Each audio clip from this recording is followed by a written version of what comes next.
Please settle down as we will begin our program in 5 minutes.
Another fantastic year has unfolded for science and film. In the case of IndieSiyensya, the country's premier science filmmaking competition, the goal remains as steady as ever. In its 8th cycle, the competition continues to make strides, not only in showcasing some of the most promising science filmmakers in the country, but of course in increasing scientific awareness, interest, and community involvement among the youth and the public. As proven time and again, the influence of film is unmistakable. When scientists or enthusiasts harness this medium, the results resonate in all the right ways. So as we gather here today, let's explore what makes these efforts so impactful. Friends, a pleasant day to all of you. Welcome to the 8th IndieSiyensya. This talkback series and awarding ceremony, we will have the program through a doxology to be followed by the singing of the national anthem.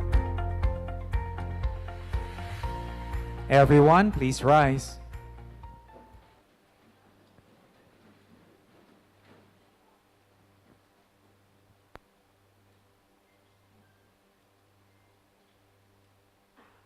Bayang magiliw, pelas ng silanganan, alab ng puso, sa dibdib mo'y buhay. Lupang hinirang, tuyan ka ng magiting, sa manlulupi, di ka pasisihin. Sa dagat at bundok, sa simoy at sa langit mong magaw, may nilagang tula at awit sa paglayang minamahal.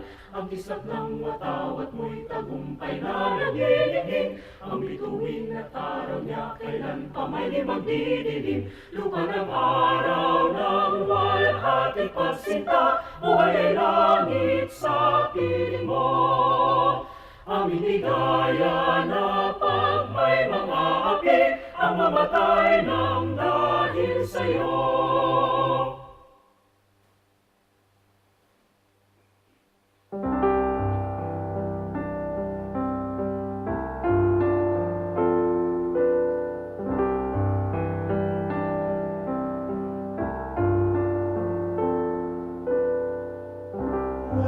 can I run and hide from you? What can I ever do? When everywhere I know you're there. Anywhere you find me. Where can I go to flee from you? What can I ever do? When your hands keep holding me, guiding me around me. God, I know that you are there. You know who I am and all I do. God, you see me through and through. Take my hand, I trust in you. I put my life in you.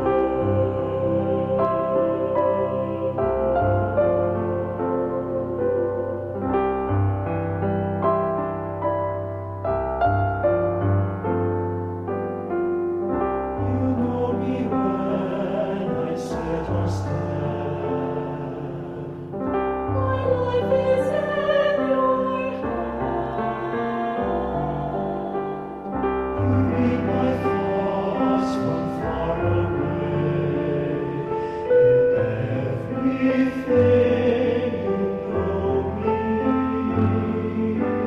You know me in my darkest hour. You give me strength and power. You are there beside me, watching me for always. God, I know that you are there. You know who I am and all I do. God, you see me through and through. Take my hand, I trust in you. I put my life in you. For all the wonders that you gave me. For all the marvels that you these I like to thank you and praise you. God, I know that you are there. You know who I am and all I do. God, you see me through and through. Take my hand, I trust in you. I put my life in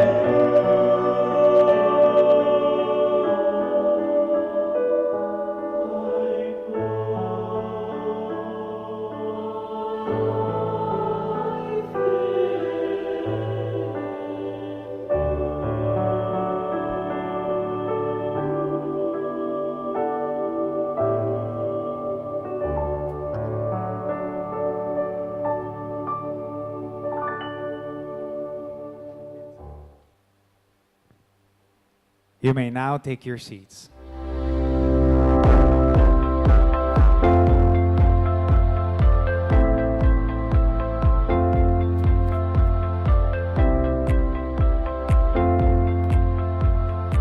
Good afternoon, everyone. My name is Neil, and I'll be guiding you throughout this program. Today, we are excited to kick off the festivities with a very engaging IndieSiyensya Talkback series, where cinematic artistry blends with thought-provoking science storytelling, and we will have a deep dive into this year's standout films and pick the brains of their directors and, of course, our expert panelists. Later this afternoon, we'll present the top awards to our winning science films. So my question is, are you all excited? As we begin, I wish to invite everyone to thank the following: the organizers, the DOST Science Education Institute, its partner through the Film Development Council of the Philippines, or FDCP, members of the Board of Judges. Let's say hi to them, as we'll introduce them to you properly later on, and the mighty finalists of the 8th IndieSiyensya competition. And to everyone who submitted their entries and those who joined us during the various screenings this past month, thank you for your support and making the 8th IndieSiyensya a resounding success. As with the previous Talkback series, the film and its makers will form the center stage of the discussion. We will see how all these masterpieces truly bear the essence of this year's theme: Science and Filipino Culture, Siyensya sa Kultura, Kultura sa Siyensya, and what are the motivations behind the creation of these films. Per usual, we will start by delving into the top films from the open category with the theme Kultura sa Siyensya. Films in the open category explore how Filipino culture shapes the understanding, communication, and application of science and technology in daily life. They also emphasize the role of Filipino culture in science and technology, initiatives that promote human well-being, wealth creation, wealth protection, and of course, sustainability. After the screenings, our esteemed experts and filmmakers will engage in a meaningful discussion exploring the concepts, film execution, artistry, and the filmmakers' intended messages. So to start, allow me to introduce the top films from the open category, and let's get a glimpse of their masterpieces. Let's begin with a masterpiece that puts into the spotlight the remarkable underwater diving and breath-holding skills of the Sama Dilaut or Badyaos in Simunul, Tawi-Tawi. This is X-Men by Heather Simonette Rose Intong.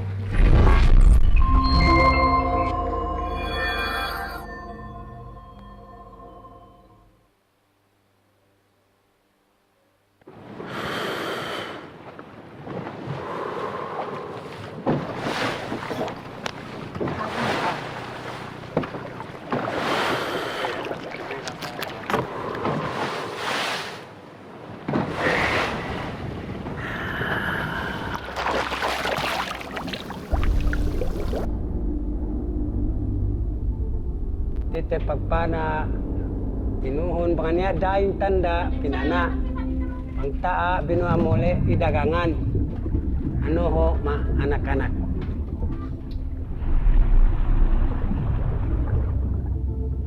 napas tabang tatuhon kasi ano yan nugot yan napas tinuhon pangta lay madoa hap para sa hanta. When we're talking about the Sama people's diving, totoo ang chismis, no? They can last until 10 minutes.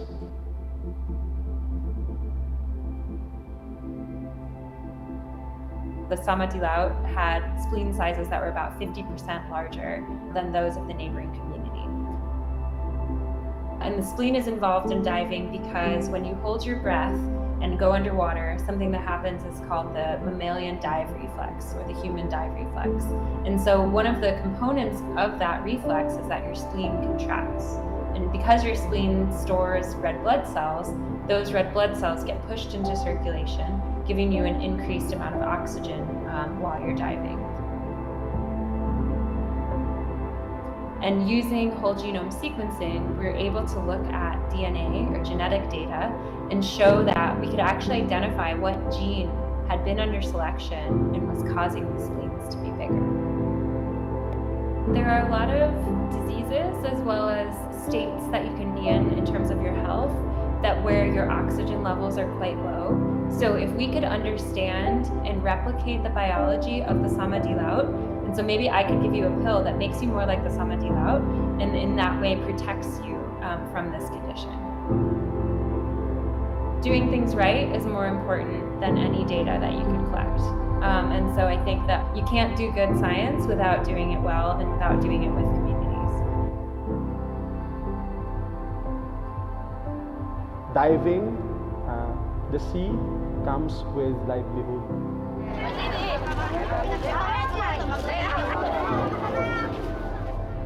Doon na sila sa land base nagtatrabaho eh.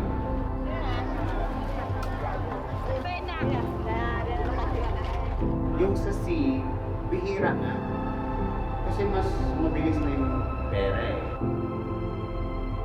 Ang diving pud gani ng murag di gamay kay wala na po'y murag industry for pearling. Nya sa una, apil gyud ang pearling kay mo dive gyud na sila, no?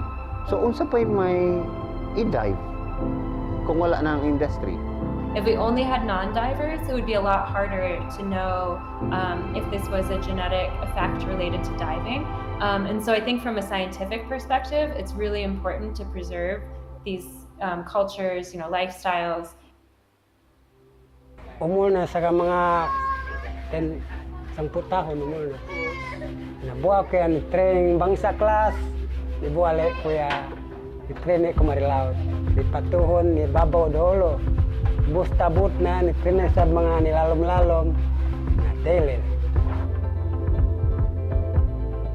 Grabe kaayo ng ka-abstract ang to preserve. Unsa nga klase intervention? Education ang intervention?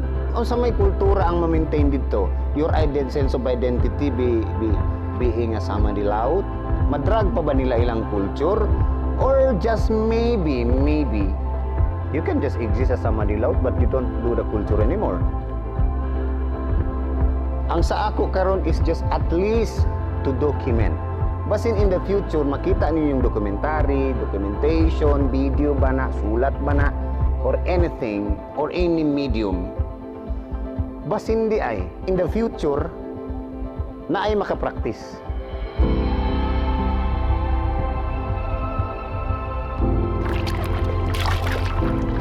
Ganda!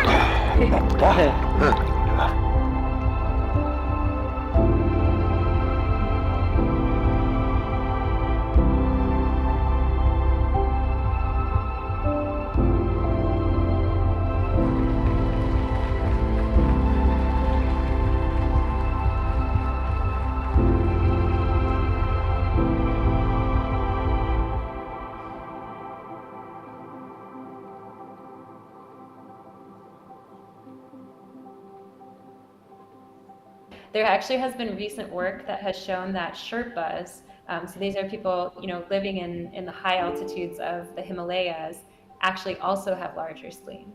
Yeah, maganda nga siguro, no, may mga Olympians tayo na samadilaut. Pero just like other athletes na exposed sa environment na tutugma doon sa kinakailangan na sports.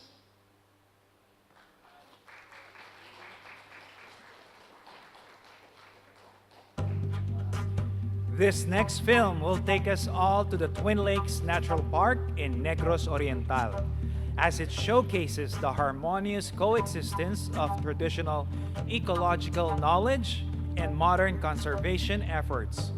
Let's watch Kalasag ng Tubod by Mondraniel Sarte.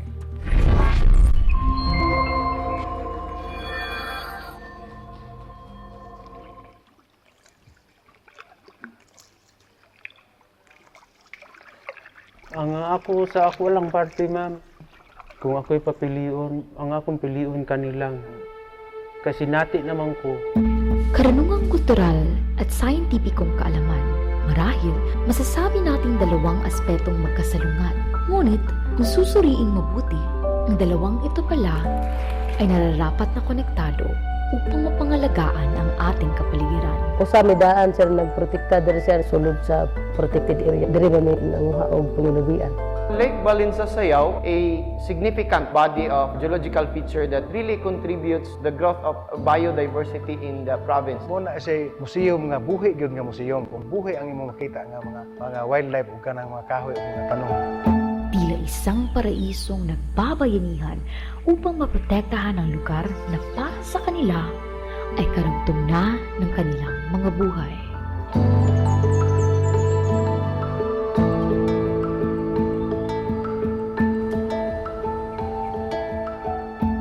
Libo-libong taon na ang nakalilipas, isang pagputok ng bulkan ang lumikha ng dalawang kaldera sa bulubundukin ng Negros Oriental. Kalaunan ay napuno ng tubig ulan at naging Kambalawa. Ang Kambalawa ay tagapagbuhay sa mga Negrense.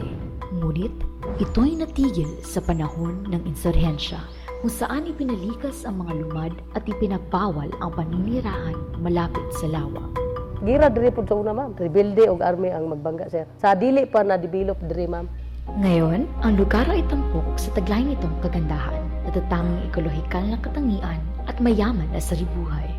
Dire sa Negros, naa na lang sa 1 to 2% ang natural forest nga nabilin dire. Ang atong biodiversity rate taas ra gyapon ato na ma-compare sa ubang mga protected area. Higit pa rito, hindi lamang likas na kagandahan ang hatid ng lugar. Nagasupply taong tubig through surface runoff sa 4 municipalities nato, ang San Jose, Sibulan, Valencia ug ang Amlan. Bukod sa mga ito, may isa pang kagandahan ng lugar na katuklas-tuklas. Ito ay kung paano itinataguyod. Tanan gyud nga pwede nga pangawaan og panginabuhi kaniadto, potulog nga kahoy, nga hunting. So muna una gyud namo nga panginabuhi diri dapit 1995. So na natong association sa unang Silliman University. Pag yung 1997, so nianhin na din ang former Vice Governor Patus George Arnaiz, yung meeting, tabangan nato nga maprotektahan nato ning lugar. Di pagid mo to sa lisod kayo. So una gyud pagpasabot nimo sa mga tawo. Ka 2000, padalaan mo diri namo og heavy equipment, ayaw ra ninyo og abusare, ayaw ra ninyo og daobe. Pagka 2001, so na natong proclamation 414 nga gi-proclaim na siya as natural park. Ikalima ka tuig, diha na gyud nga nakita na gyud nga ang amo ang farmer din ni kaniadto nga ni hatag na gyud sila og salig na pod, gi-form na ang among asosasyon atong mga tuiga tukod na ang Balinsa-Sayao Twin Lakes Farmers Association. Ngunit paano nga pa ito na ipaunawa sa mga lokal ng Balinsa-Sayao? Primero sir, murag di ka kadawat kay imong hunaon nga di na ka mabuhi kay di na ka kapananom. Pero naman sila gihapon sir nga kanang meeting seminar. Aduna tay ang SEPA or the Communication, Education, and Public Awareness. So ginabuhat nato na sa every barangays o sa every mga eskwelahan. Di man ingong gidiretso pumisir o papawa, nahinay lang. Higit pa sa pagpapalinihan, ang kanilang mga pamumuhay ay nakaugnay na sa mga makabagong kaalaman sa tulong na rin ng DNR. Aduna may ginagamit application like cyber tracker or the Lawen system. Then aduna po may ginagamit sa among joint monitoring which is ang Orox map and then ang ato ang geocam. So ang aerial surveillance namo is ginagamit namo ang drone to identify those threats nga pwedeng makaharm sa ato ang environment. Dako kayo og tabang gyud. Pagdating sa pamumuhay, hindi natin maikakaila na ito dapat ay may kaugnay na sustento. Naami mga produkto sa amuang uma, so diri na lang sa mismo sa area mahalin na siya ang amuang mga produkto. So maka-earn gyud og ganang dugang panginabuhi. Ato ang guiding, na-assign pud sa booting, na nag-income kada hapon. Ato nagyong ikultura na gyud pasunod nato sa ato ang mga kabataan. Kani magud ato ang protected area, pila na lang ka portion ang diri nga pabilin. Kinahanglan ipadayon ang kultura. Sa komunidad na sinubok ng panahon at binura ng pagkakataon na pagyaman ng aghamat siyentipikong sistema kaakibat ng kultura ng proteksyon na naghimok ng panghabang buhay na paninindigan sa bawat isa. Kita ba ang gobyerno na kuan man kita magkatawhan mo yung gobyerno? Subalit, sa bawat hakbang ng pagpapatuloy ay ang taing na mas mapalakas ang paggamit ng siyensya bilang tawid sa nananatiling kultura at mga tagapagtaguyod nito.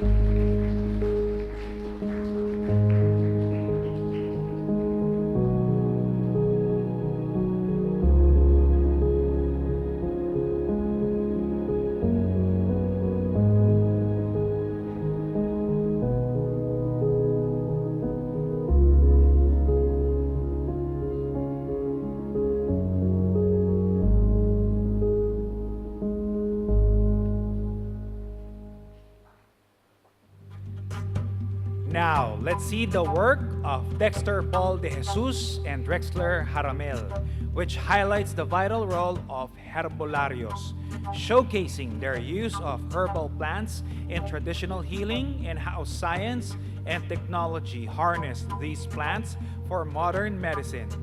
This film is called Herbolario.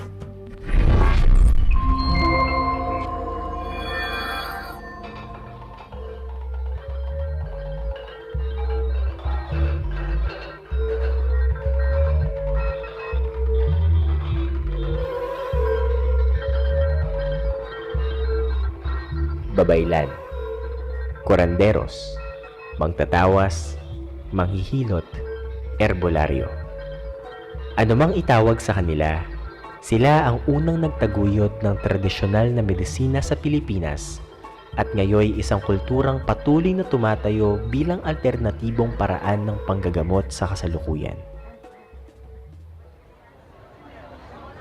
Dito sa Quiapo, makikita ang hanay ng mga nagbebenta ng mga alternatibong medisina, partikular na ang mga halamang gamot na pinaniniwala ang nakakapagpagaling ng iba't ibang karamdaman. Pero sa kabila nito, ilan dito ay wala pang konkretong pananaliksik na magpapatibay sa napapagaling nilang mga sakit.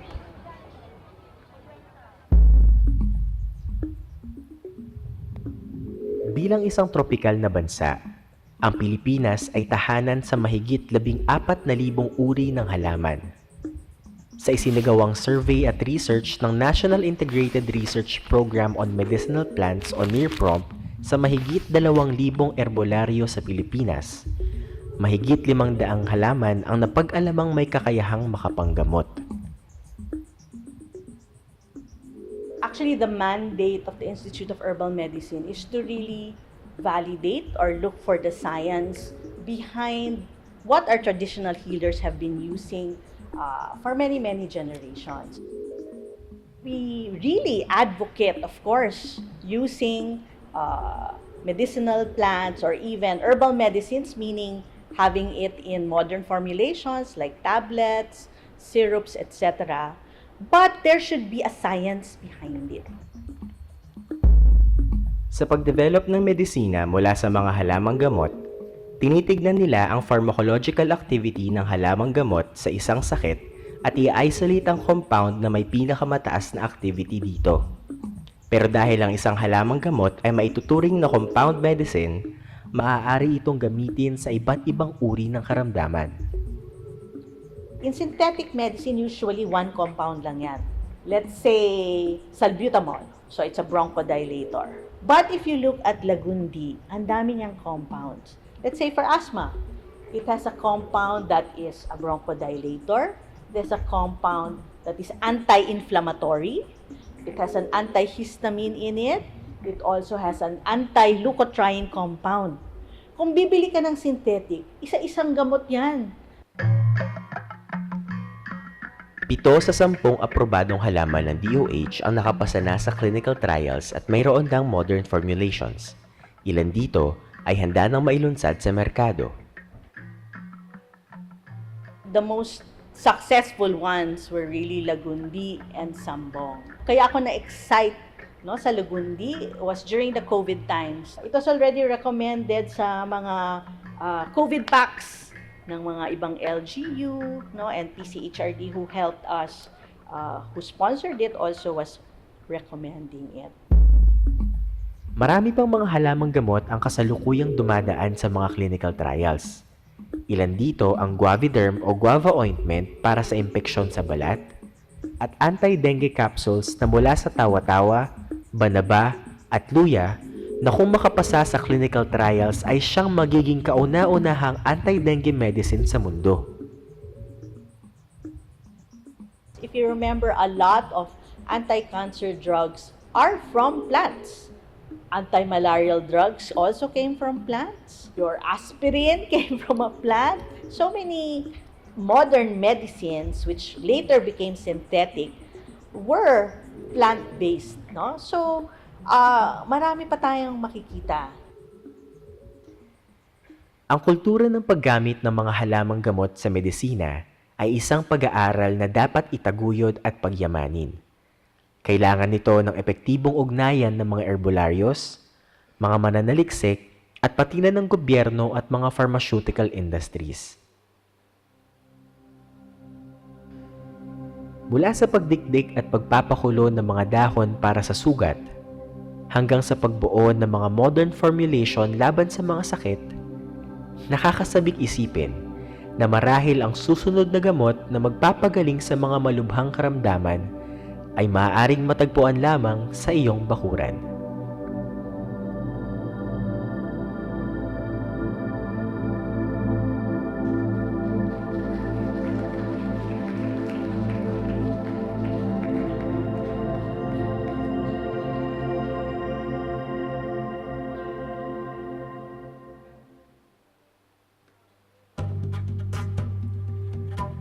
This finalist delves into the tradition of naming winds in Malabanan, Binyan, Laguna.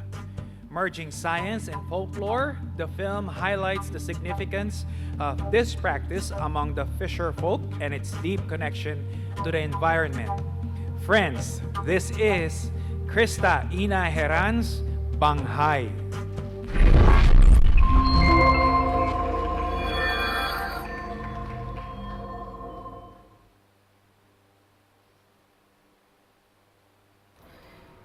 Sa pagitan ng kapatagan at himpapawid, ang hangin ay humahalik sa balat ng daigdig.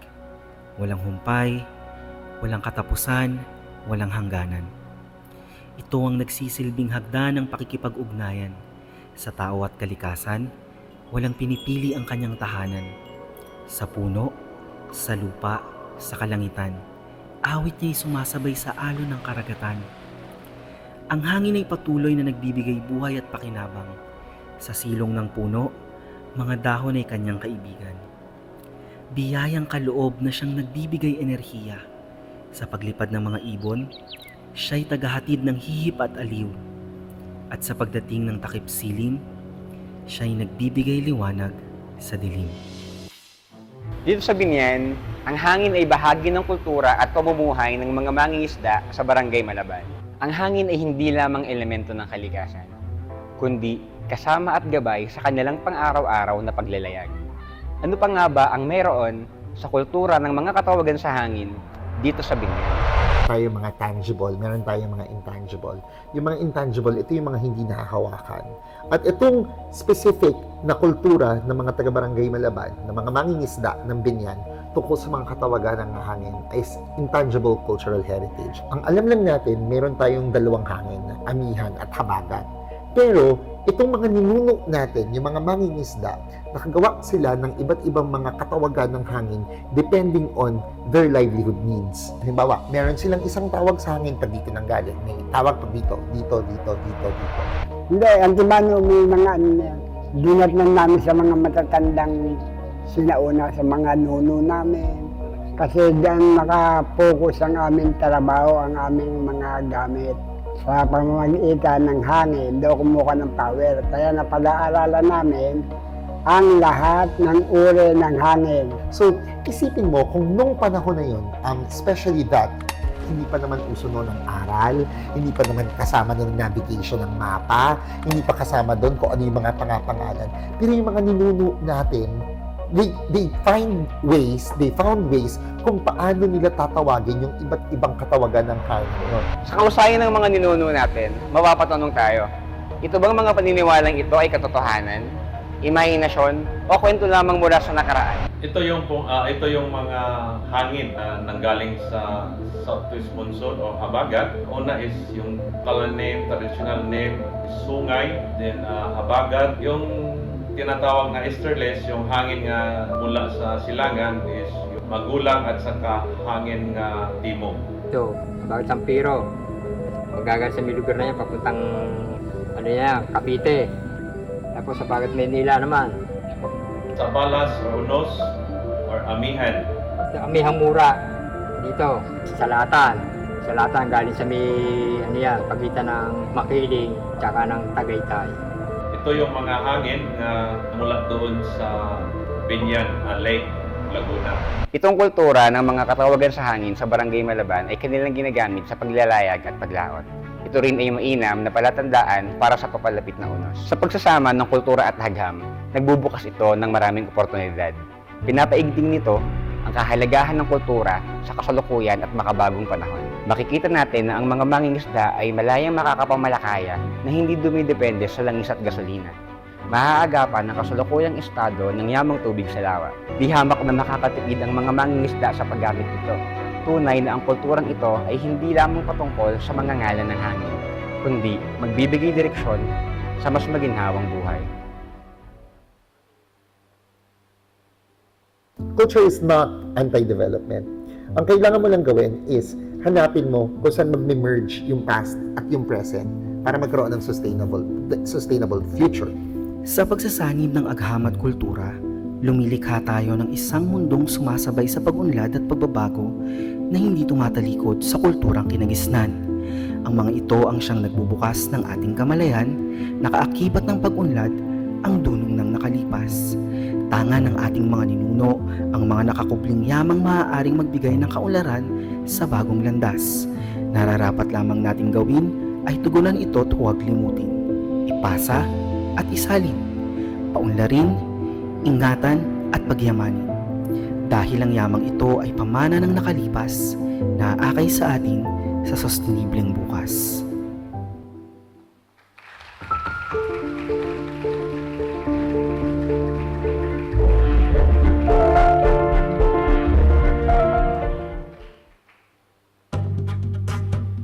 Last but not the least is this film that tackles the weaving tradition in Indang, Cavite. Directed by Gian Are, this work highlights the art of weaving's cultural significance and the scientific principles underpinning the craft. Let's all watch through each thread.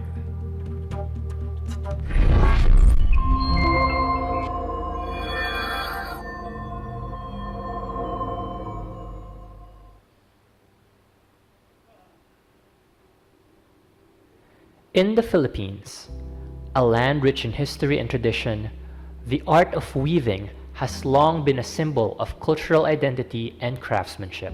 Among the many towns that hold on to this ancient practice, Indang, at the heart of Cavite, stands out.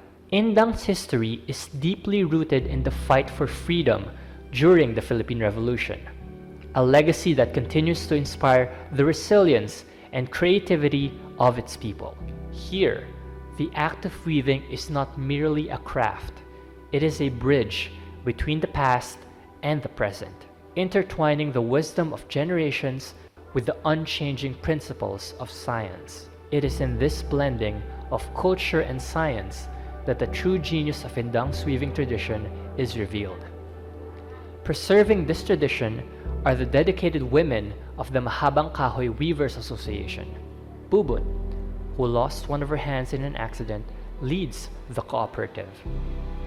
Alongside her are women like Anna, who have used weaving as a means to provide education for themselves and their families. Together, these weavers have formed a close-knit group, reviving an art that has been passed down through generations. And in the process, they have created not just textiles, but opportunities for themselves and their community. Crucial to this craft are the fibers themselves, each chosen for its distinct properties. Cotton, known for its softness and breathability, is made primarily of cellulose, a natural polymer that gives the fabric its strength and durability. This makes it ideal for garments that require comfort and flexibility. Abaca, a native fiber known for its tensile strength and resistance to salt water, is similarly composed of cellulose but with a higher lignin content, which adds rigidity and toughness. It is used to create items that must endure, such as ropes and traditional bags. Magway, derived from the agave plant, offers resilience and elasticity, making it perfect for producing items like twine and mats that need to withstand wear and tear. These fibers are brought to life through a process that has remained largely unchanged for centuries, a process grounded in the principles of physics. In weaving, the warp threads, these vertical threads that form the backbone of the fabric, must be kept under precise tension. This is a fundamental application of tensile force. The right tension ensures that the warp threads stay straight and tight, allowing the weft threads to interlace smoothly. Too much tension and the threads might snap. Too little and the fabric becomes loose and uneven. Next comes the weft thread, carefully guided by hand across the loom. This process, while seemingly straightforward, is essential for creating a uniform fabric. The weft thread must be placed with precision, ensuring it interlaces perfectly with the warp threads, maintaining the integrity of the weave. Once the weft thread is in place, the reed comes into play. The weaver uses the reed to beat up the weft, pushing it tightly against the already woven fabric. This action demonstrates the use of impulse force to ensure that the fabric is strong and durable. The more forceful the beat, the tighter and stronger the weave. And as the fabric is woven, it's wound onto a cloth beam, while new warp threads are released from the warp beam. This process, known as taking up and letting off, requires precise synchronization. The tension in the warp threads must be maintained to avoid distorting the fabric. It's a delicate balance, achieved through refined technique and an intuitive understanding of the physics at play. In the hands of the women of Indang Cavite, weaving becomes more than just a skill. It evolves into a cultural legacy that honors the past while embodying the enduring truths of science. The genius of their work is found not only in the intricate patterns they create, but also in the deep understanding and knowledge that has been passed down through generations. From Cavite, where history and tradition are woven into the fabric of daily life, the threads of culture, knowledge, and skill come together. This is the art of weaving, a timeless expression of creativity and wisdom carried through each thread.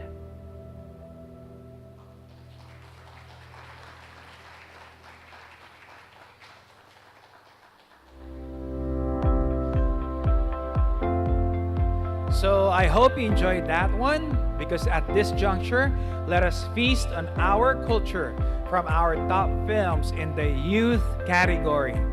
With the theme Siyensya sa Kultura, films in this category sought to uncover the connections between science and the Filipino culture, emphasizing the evidence-based scientific foundations of indigenous practices and traditions.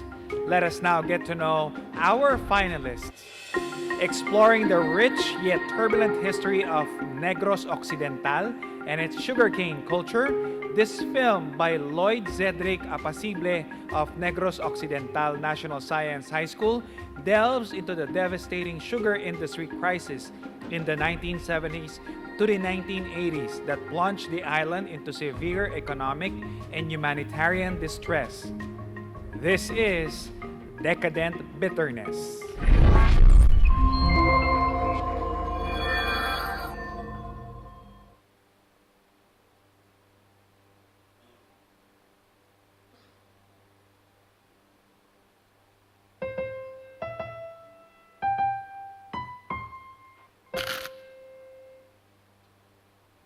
Ang tao nagahangyo sang katamis sa iya nga dila. Ang katamis nga nagabutang sang yuhom sa iya nga itsura. Ang katamis nga pangabuhi sang kadam-an. Pero sakim ang kalibutan. Makabibig ni ang kasaysayan. Ang katamis sang subong gikan sang nagligad nga puno sang kapaitan. For Negrosanos, sugar is the essence of life, their bread and butter. Ako si Tomas Navigar, ang sa sugar team na programo gira halos kanang sang pagpangabuhi gira nga dahlin kaya nag-uumba. Ang ginatingwa mo lang makapamahaw, makapanyaga, kumutanyapon, hindi pa lang magutuman. With histories dating back to the Spanish colonial period, The vast expanse of Negros sugar industry is the island's primary source of employment, as job opportunities can be unearthed from plantations to mills to refineries. Ining madako kag bulawanon nga kultura sang isla ginasaligan sang kadam-an agod masustentuhan ang ila nga pangabuhi hindi lang sa mga mangunguma kundi sako pati ang bilog nga industriya sa paghimo sang kalamay. Gani, madamo man nga mga bulawanon nga mga istorya sang paglubiok ang nagahulat nga imit lang bilang kabahin sang iya mga madinuagon nga kasaysayan. If you are married during that time and you have a family to feed, it would really be hard to sustain life during that time because of the low income that you are bringing to your family. Mahambagid naton nga ang matamis nga kultura sang mga Negrosanon nagapamulak halin sa pinilakan sini nga duta. Apang indi gid mahiwala nga ining duta nga ginapalangga sang mga pamuluyo, saksiman sang isa ka mapait kag masakit nga nagligad nga handom nila malimtan. At the time, Negros was the apex of corruption and brutality. The island is primarily a monocrop region, meaning that the island is dependent on the practice of growing the same crop year after year on the same plot of land. With huge land tracts held by less than 1% of the population, it represents one of the few remaining traces of a feudalistic civilization. Nag-suffer to ang sugar industry. It's because of one factor. Ang factors ito is the sugar prices na nag-slump ang sugar quota tato. So we are allotting kadakbo sang production ta nga ginahaboy sa Amerika nga ginabakal nila. At that time they are buying it at 74 centavos. Diyan di lang sa ato so nakadamo di sugar central nga nagsira na mo. Maaw, Talisay, Bacolod, Murcia, Miling ang panin nagsira man. Hindi man takabligya sa gwa. It's because of very cheap ang pangwa. Sa imok lang barko pagdi ka. Gutom. Sobra nga pagpanamkon. Ang pagpalangluya, paghingalo, kag pagkasakit sang tawo sa madugay nga kakulangan sang iya nga makaon. Isa ka tinaga nga padayon ang pag-aningal sugod sadto hasta subong nga panahon. Hunger is caused by the dead season, where families had to tighten their belts, cut back on meals, and switch to a starch-based diet, which has resulted in physical deterioration among workers and their children. Suno sa isa ka survey nga ginpatigayon sang Department of Health sa Western Visayas, tubtob 40% sang mga kabataan sa isla nga nagaedad hasta 14 anyos ang malnourished. Ginasiling naman nga 25% sang mga malnourished nga pumuluyo sa Negros, puro mga kabataan nga nagaedad sugod 3 anyos tubtob 4 anyos. The impact for the Negrenses is this is where they learn the lesson that not all the time that you are on the top. There is the time that 180 degrees you will go down. Because the mindset of the Negrenses, when the sugar was on the height, they don't know that there was the downfall. Isa ka madulom nga kasaysayan sa ibabaw sang lunahaw nga kapatagan, amuin na ang nanging istorya sa mga pumuluyo sang Negros sa panahon nga ginpanaaran sila sang Bulawan. And today, here we are, nakabangon halin sa masakit nga inagyan na naghalit sa pinalangga naton nga kultura. Siling gani sang kadaman, every problem has its solution. Apang para malambot sang isa ka katipunan ang sabat nga ila ginapangita, importante ang action. Never again will we get a taste of decadent bitterness.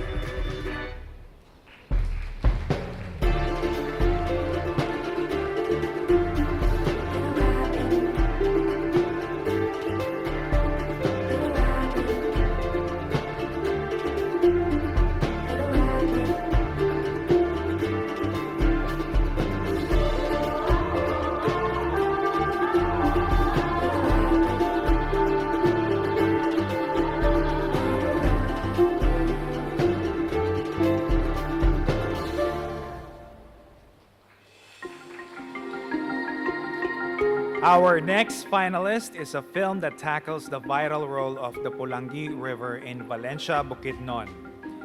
This documentary highlights a traditional bamboo raft, gakit, used for transportation and trade while uncovering the economic impact and lingering mysteries surrounding its history. Let's all watch Gakit, The Journey of Change by Eula Francis Makabudbud.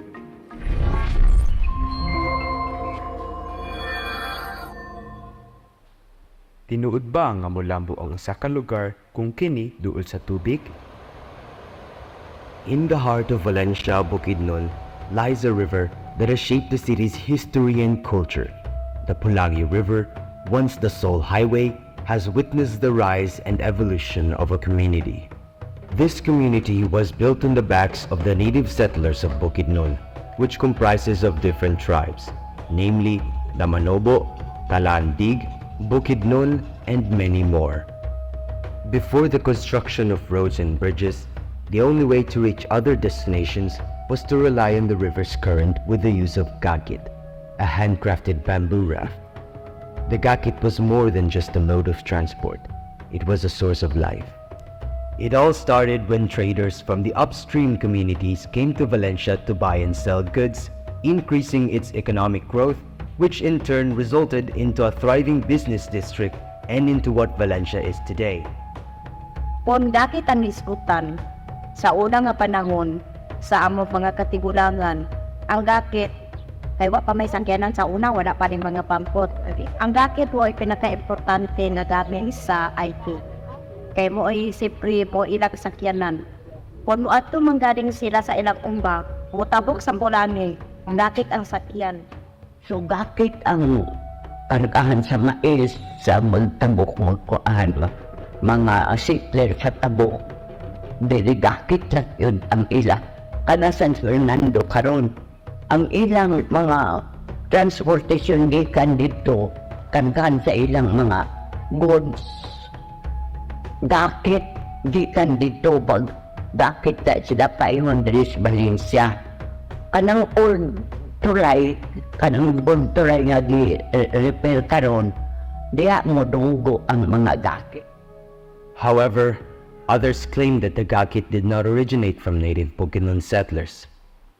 Instead, it is believed to have been introduced by Japanese soldiers during their military occupation who used rafts constructed along the Pulangi River to transport supplies across the riverbank.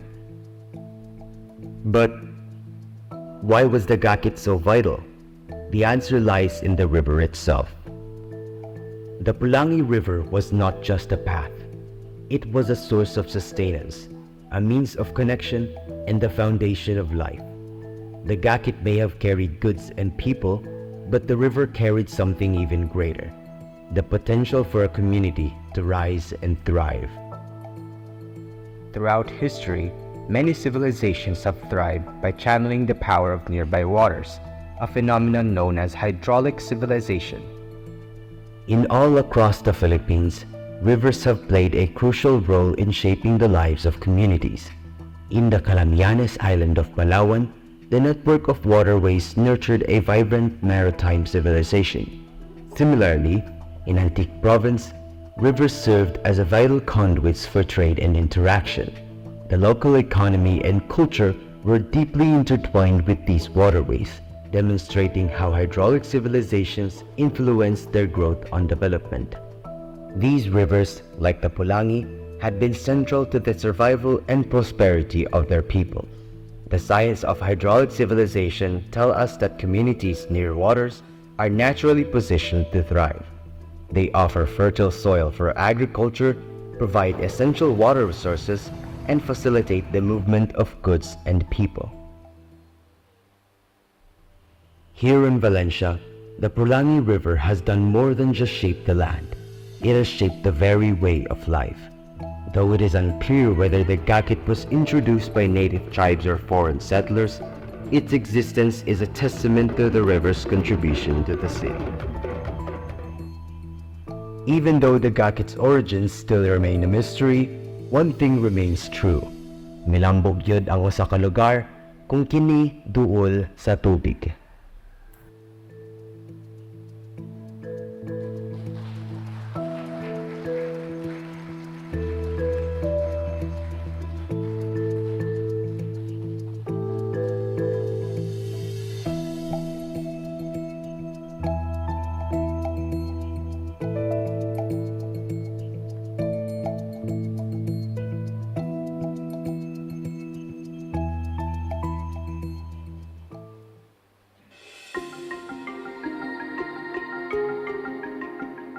Another finalist is the film that zooms in on the Talaandig people's beliefs and scientific perspectives on Ganges. The film highlights the cultural and scientific connections between the Talaandig's views on cicadas and their traditions. Friends, this is Ganges by Kenzie Casiel Ponce of Valencia National High School.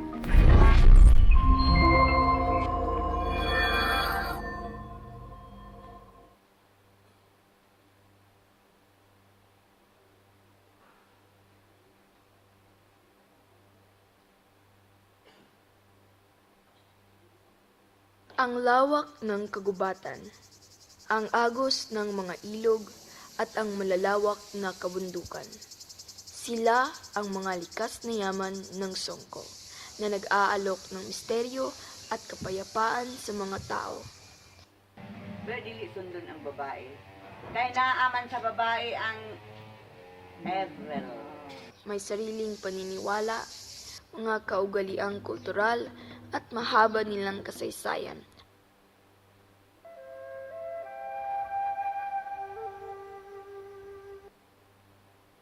Sa sungkolang tapan, ang mga Talaandig ay naniniwalang ang gangis o sikadas ay hindi lang basta insekto.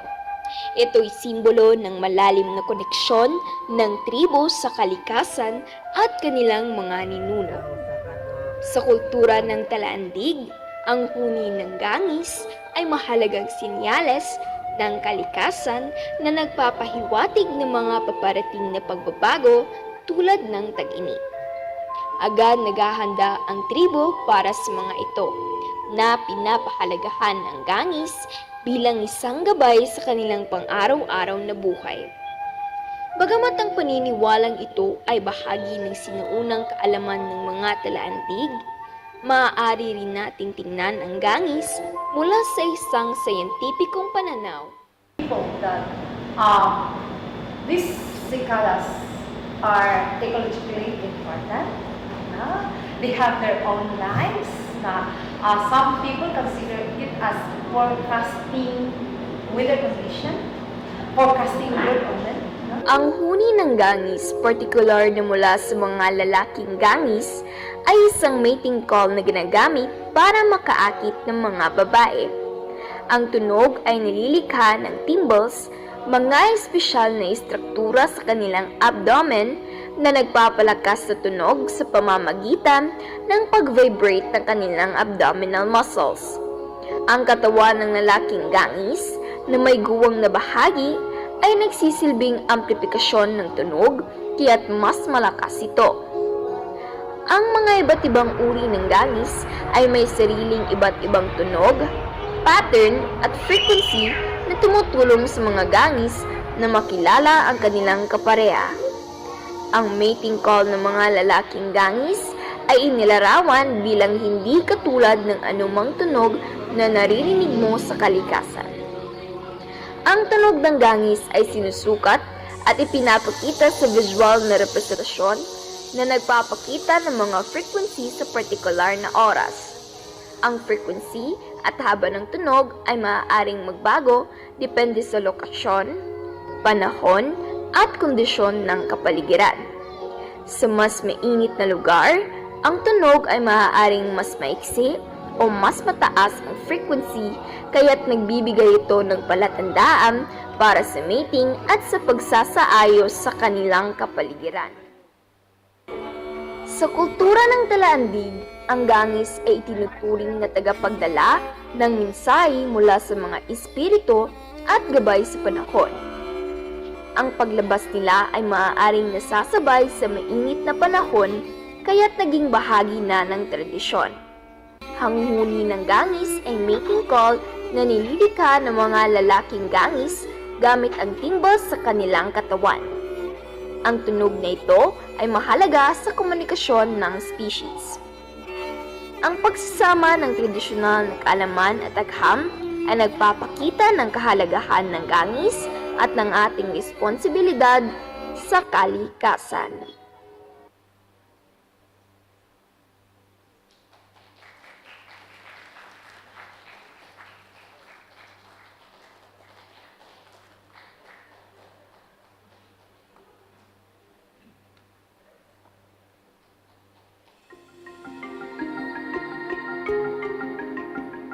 Next is this work by Julia Gabriel Salonga from Philippine Binyan City Science and Technology High School, which explores the benefits and scientific principles behind the Bahay na Bato, emphasizing sustainability and the concept of future-proofing. Is this film called Kalikasan?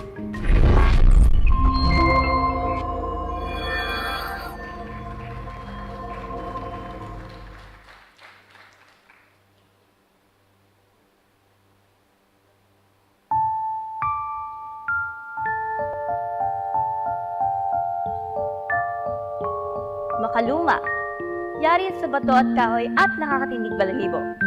Ito lang ang nakatatap sa ating isipan. Mga kasabihan na kalat at naipasa dahil sa mga kwento. Ano nga ba ang dahilan kung bakit nananatili pa rin ito? Dahil ba sa kwentong nasa likod ito? O dahil may dapat pa tayong matuklasan? Pero pag-isipan nga natin ng mabuti. Talaga bang may multo rito? Kung wala, ano yung naramdaman kong malamig na hangin?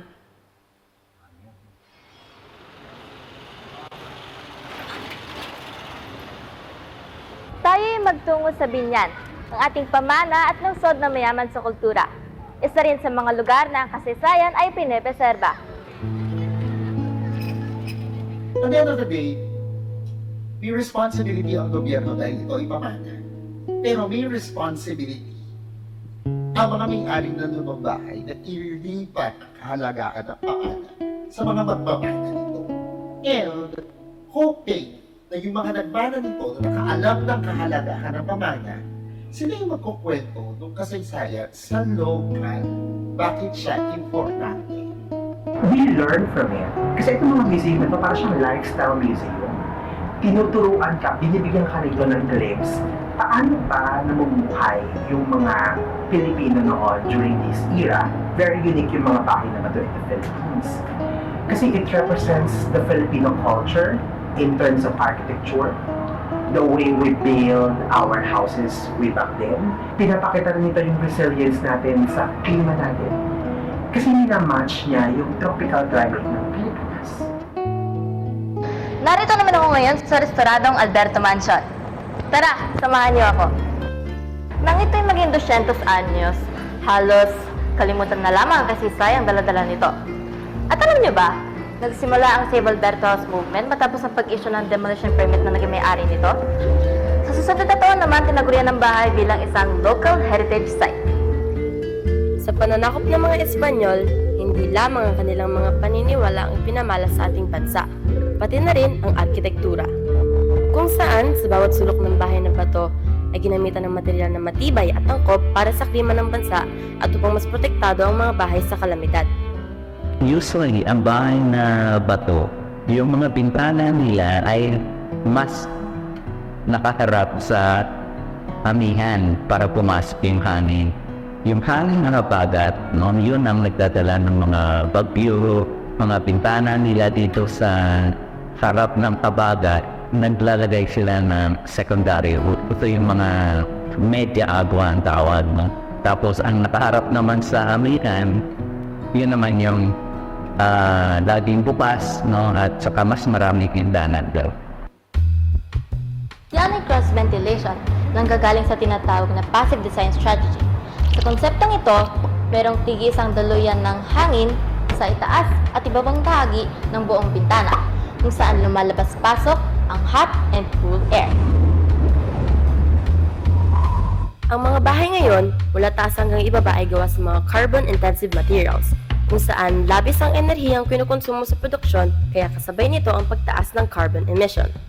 Kaya naman, siguro isa na ang Pilipinas sa mga bansang nanganganib sa mga epekto ng klima tulad ng pagtaas ng temperatura. Kilala ang kahoy sa madaming gamit nito sa construction. Sa pagiging walls, sa windows, and iba't ibang parte. Yung kahoy ay mas mababa yung thermal conductivity kung tatawagin. So, mas malamig kung tutuusin ang kahoy na bahay kaysa sa konkreto na bahay. Kilala rin ang kahoy sa pagiging carbon sink nito. Isa ito sa napakaraming rason sa kakayahan nitong mapababa ang carbon emissions. Meron ding proseso na carbon sequestration na kaya rin gawin ng mga kahoy. Ito ay ang pagkuha at pag-imbak ng carbon dioxide ng pangmatagalan.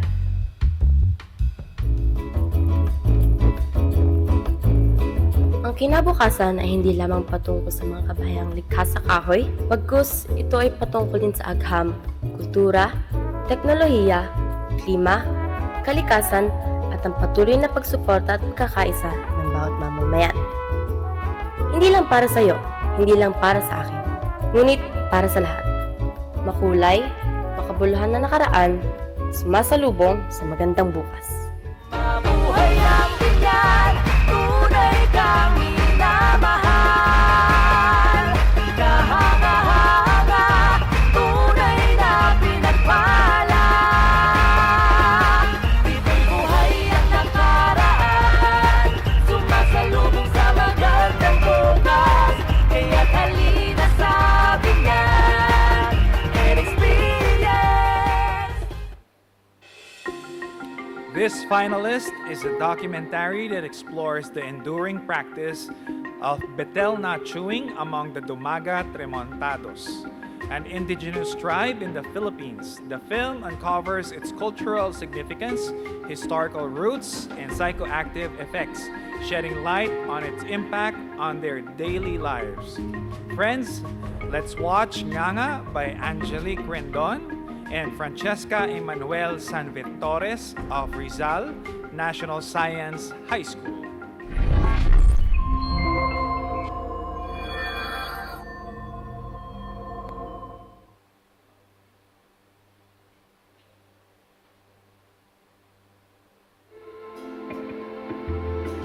Ikaw, pamilyar ka ba sa halamang ito?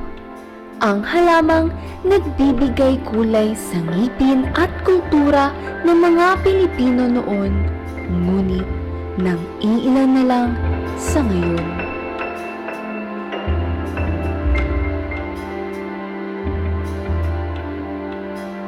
Yung pagganganga ay isang klase ng kasasabi nating libangan na ginagawa ng mga sinaunang Pilipino kung saan ngumunguya ang individual ng kombinasyon ng bunga, ikmo at saka apog. Karaniwang binabalot sa ikmo o dahon ng betel ang bunga ng areka na hinahaluan ng apog o pinulbos na kabibe. Ninunguya ito hanggang sa kumatas ang pulang likido na siyang dinudura. Ang pagnganganga, gaya ng paninigarilyo, ay nagbibigay ng mainit at mataas na pakiramdam. Ayon sa World Health Organization, 10 hanggang 20% ng populasyon sa mundo ang nagnanganga. At pang-apat ito sa pinakaginagamit na psychoactive substance sa buong daigdig. Bago pa dumating ang mga mananakop, nagganganga ng mga Pilipino, pati na ang mga Katagalugan. Pero unti-unti nang nawawala ito sa kapatagan, pero nagpapatuloy pa sa hanay ng mga katutubong Pilipino, kabilang na ang mga Dumaga. Sa bulubundukin ng Tanay Rizal, matatagpuan ang katutubong tribo ng mga Dumagat Remontado. Bahagi na ng kanilang pamumuhay ang pagnganganga. Alas 5 ng umaga, nang mula sa bayan ng Binangonan ay 2 oras kaming bumiyahe patungong Barangay Daraitan sa Tanay Rizal. Lula ng dump truck, kalahating oras naming binagtas ang mabato at magkupat na daan at tumawid ng ilog upang makarating sa pamayanan ng Dumagat Remontado sa sitio Paydas. Muna po ako magnangaay, nasa Kansi po. Yung po aming lolo at lula at saka tatay namin, ay yan po talagang inakaka. Doon po kami para nagmalak. Nasasabi ko nga po, kahit hindi ninyo ako pakainin sa mag-apon, basta may nga ako, okay na. Ano nga ba ang siyensya sa likod ng pagkaumaling nila sa pagnganganga? Ang sagot, arecolin. Ang arecolin ay ang pangunahing organikong compound na matatagpuan sa bunga ng areka.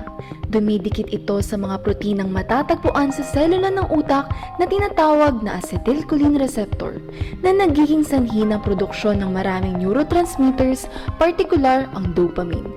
Dahil sa dopamine, nakararamdam sila ng kasiglahan at mabilis na pagtaas ng atensyon at memorya. Yung arecolin kasi isang chemical yun na pag ininom mo, nagiging buhay na buhay yung pag-iisip mo. Ini-stimulate kasi na yung central nervous system. Isipin natin ang ating utak bilang isang makina. Kapag may arecolin sa katawan, para itong turbocharger na nagpapabilis sa takbo nito. Sa una, Tila'y may positibong epekto ito, ngunit kapag labis naman ay naghahatid ng negatibong epekto. Pag sa oral health natin, yung effects talaga niya ay negative. So yung pagkasira ng mga ngipin, nagkakaroon na rin siya ng mga cavities, unti-unti nababasag yung ngipin, tapos pwede rin mag-cause ng pag-uga, pagka madalas yung pagkagat natin, nabubugbog yung ngipin. And worse naman, pagka sobrang tagal na talaga, maaari daw ito makakos ng cancer. Magkakaiba ang pagtingin. Kung mga dumagat ang tatanungin, sabihin nila nakakapagpatibay daw ng ngipin. Pero kung tatanungin mo ang mga dentist, sabi nila baliktad, nakakasira pa nga yan ng ngipin. Pero syempre, bilang isang anthropologist, nire-respeto natin ang pananaw ng mga katutubong Pilipino sa kanilang sariling kultura. Sa amin na magmamangak, sana na kung walang saysay ang mundo. Pag wala po yung aming hinahanap na konsulsida.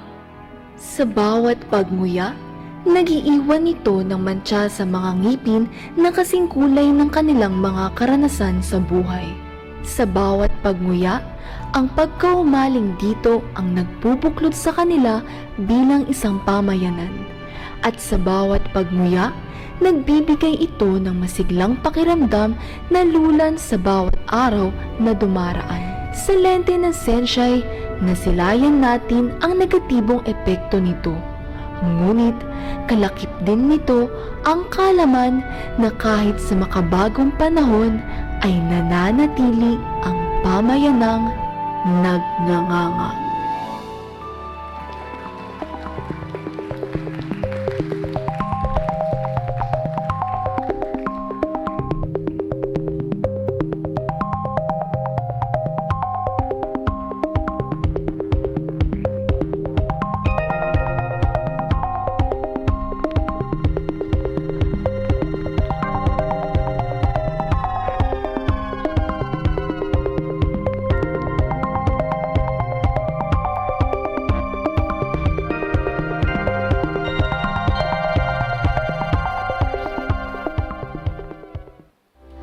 Thank you very much for blessing us with these wonderful films. I hope you enjoyed as much as I did. Let's give a huge round of applause to our finalists from the open and of course the youth categories. And now we will head on towards the film discussions. Allow me to introduce to you the filmmakers behind the films you just saw and of course the experts who will help us dissect these films. This is the Talk Back Part series. Let's call first the minds behind the open category films, the maker of X-Men, Heather Simonette Rose Intong from Region 10. From Region 7, let's welcome Shuana Tipora, the scriptwriter of Kalasag ng Tubod. And all the way from Region 1, Dexter Paul De Jesus and Drexler Haramel for the film Herbolario. And from Region 4A, we have Krista Ina Heran for her film Banghay. And also from Region 4A, let's welcome Gian Are for the film Through Each Thread.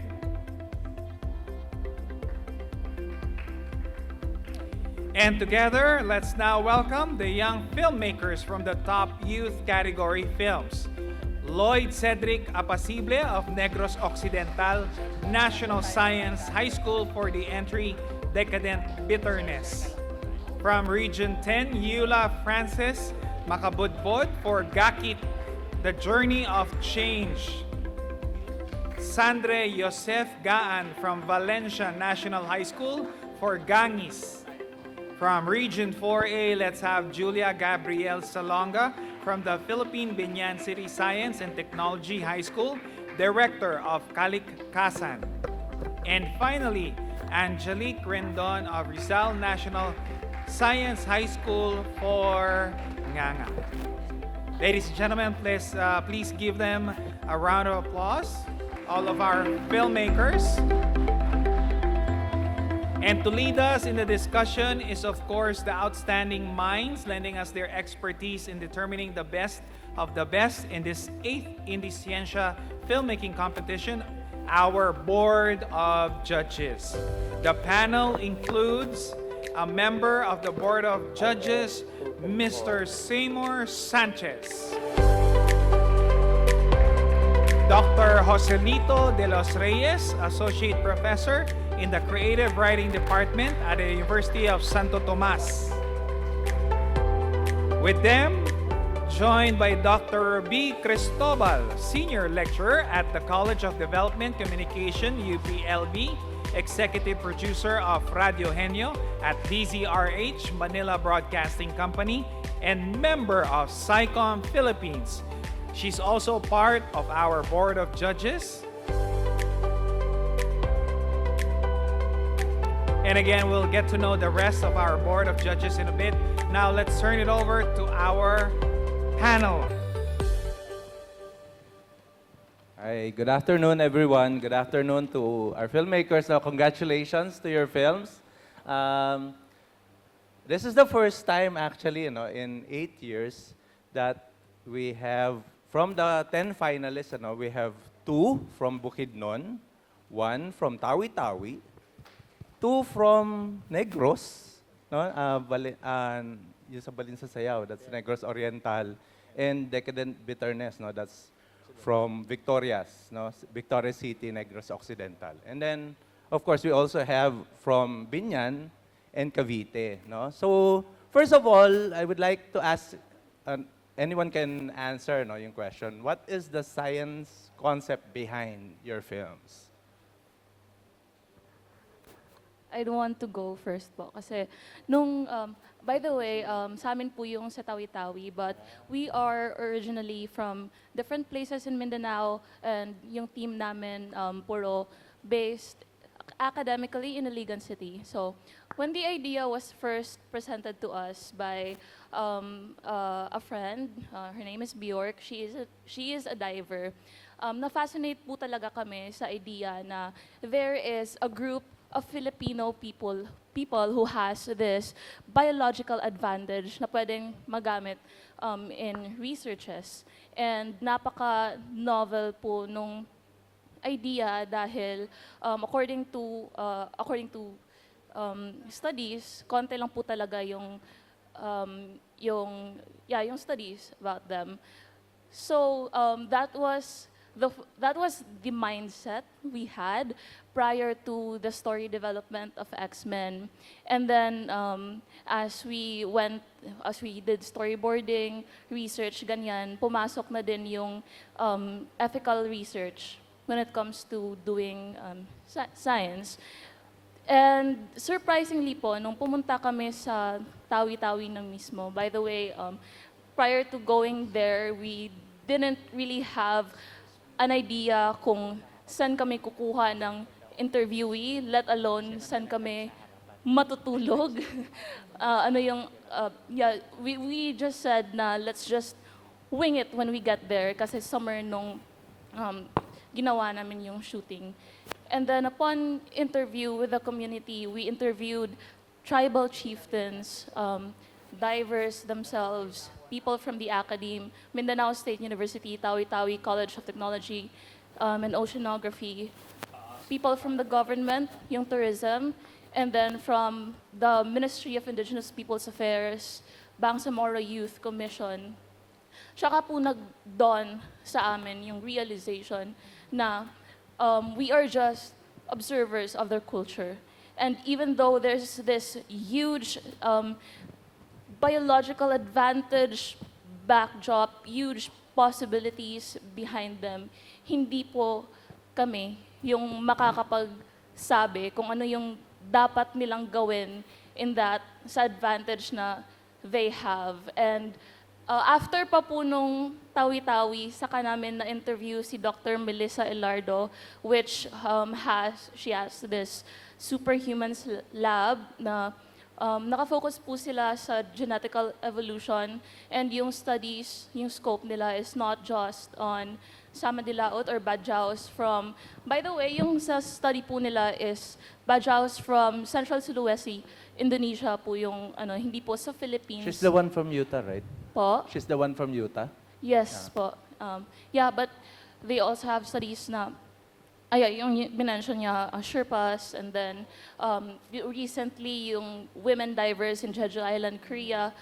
So yeah, so basically, dun po siya naka-anchor sa thought na the idea that we have when it comes to seeing badyaos, aside from the fact that we usually see them beg for money in the streets, kasi yun na yung nagiging common notion ng tao, basta badyaw, kung wala sila sa dagat, kung wala sila sa stilt houses, nandun sila sa streets, nagaganyan ng kamay nila. Yeah, so that's the idea behind it po, yung biological evolution nila, which then we were able to bridge with culture kasi at least dun sa community na in-interview namin, dun sa Tubig Indangan, Simunul, a municipality that is a few islands, a stretch of water away from mainland Tawi-Tawi, para po kasing napaka-secluded and parang nasa isang different world po yung yung worldview nila kasi mas naka-center talaga on practicality, yung pamumuhay nila doon. So, let's say, for example, if wala kaming kuha ngayon, wala kaming na fish, na isda, okay, hindi tayo kakain, so bukas na naman, ganyan. But despite that fact, despite so we had the dilemma na bakit, how do we bridge this then? Kasi nga, di ba, may biological potential sila. Tapos, when it comes to doing ethical research, you can't force it on them. They have to consent. And the want to participate in studies will have to come from themselves. Pero we realize na upon talking to them, when you try to understand their culture, when you try to understand their ways of living, we got to reflect on it, and so yung common understanding namin then is not that hindi nila ayaw yung progression. Actually, some of them, Sir Bobby, have this progressive mindset in a sense na nagawa niyang paaralin yung mga anak niya. Imagine more than 5 children with that type of livelihood. They were able to send their kids to school. Okay, thank you. Contestant number 1. Marami pang questions. Ayan. I would like to also commend X-Men because we programmed X-Men as part of the FDCP's Documentado Film Festival. If you didn't notice, it's the only film na walang voice-over narrator. Yan. Kaya yun yung napili namin for FDCP. Ayan. Thank you. Anyone else from the panel? Kahit yung youth category, no?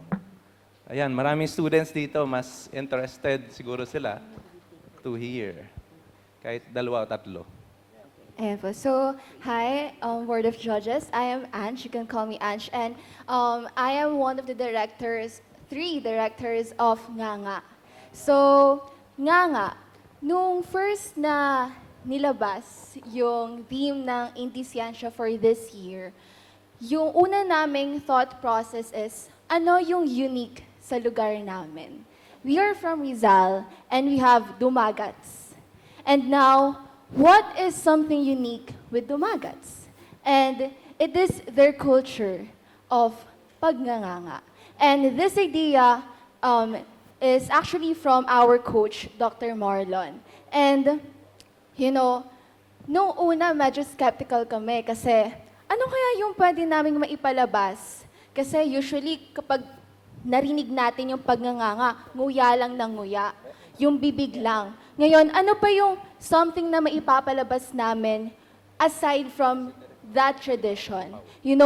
And that, yung kapag tinanong natin, kapag sinabi natin nganga, usually yung maiisip dyan, mabaho, nguya lang ng nguya, yung mga lolo-lola natin. Pero yun na, sa modern times, meron pa rin mga nagnanganga, pero ilan na lang. Pero ano ba yung something interesting na with our power to share the world, it is through documenting the science behind pagnganganga. And so, sa film namin, very clear naming naipahayag ano nga ba yung siyensya sa likod ng pagnganganga. At ito yung, kung nakita nyo po, arecolin. At doon sa substance na yon, para siyang psychoactive drugs like drugs and like tobacco na nagbibigay ng high sa pakiramdam natin. Kaya pag napapansin natin, yung mga lola-lola natin, kung meron pa rito, kasi lola ko po, nagnganganga pa rin hanggang ngayon. Napapansin natin, bakit ba sila addicted? Mako-compare natin sila sa mga kasalukuyan na naninigarilyo na addicted sila. Kasi isang psychoactive substance po ang nganga. Kaya that is the science behind the culture of pagnganga. And that is why we chose that topic. It is to broadcast and to share to people ano nga ba yung sensya sa pang-araw-araw na ginagawa ng mga kapwa natin dumagat at syempre ng mga ilan na lang na tao sa modern world o sa panahon ngayon. Thank you. That was from Rizal National High School. Yes po. Ayan. Siguro in the interest of time, na lang, no? One from the open category and one from the youth category. Doc Ruby? Okay, for the second question, first I'd like to congratulate everyone. You have perfectly, successfully illustrated the nexus of culture and science. And for that, for me and to us, members of the Board of Judges, you are all winners already, okay? So my question is, first I'd like to ask this, priority ko yung through each thread. Habi, di ba?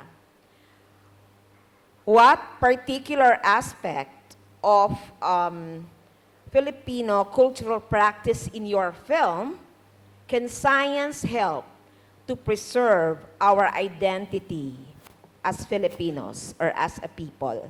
So I'd like you to bridge science, culture, and Filipino identity through each thread, please. Thank you for that two-sentence question, comparatively speaking. But when we did the film, kasi, prior to making it, I've actually visited 2 other communities ng weavers. We did a short documentary. I worked in an NGO for the past 2 years in Sofronio Española in Palawan. And they have a different tradition naman there. Parang weaving in a general is not this blanket term talaga in the Philippines. Parang each region has their own take.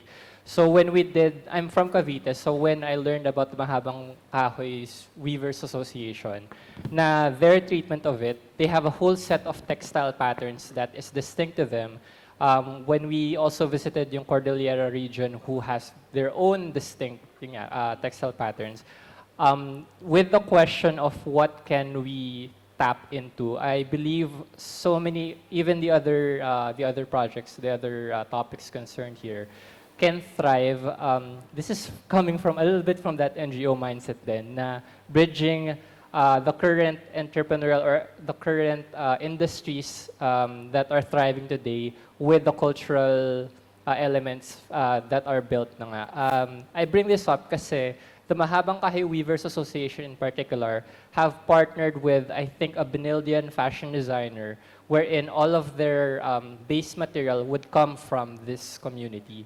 So they do, we weren't able to have a full-on conversation with that fashion designer, pero most of their textile would come from the Mahabang Kahoy Weavers Association and implemented into, its high fashion kasi yung work niya. So I think in terms of science and in terms of bridging existing industries today that are thriving na nga in the advent of everything's gone either on social media or online shopping na, I think the government's help into bridging these kinds of communities with those existing industries would really help parang keep them relevant and give them the government and financial support that they would need to thrive. Thank you. Okay, that's very good. And you think science can probably enhance the way we preserve this cultural practice of weaving.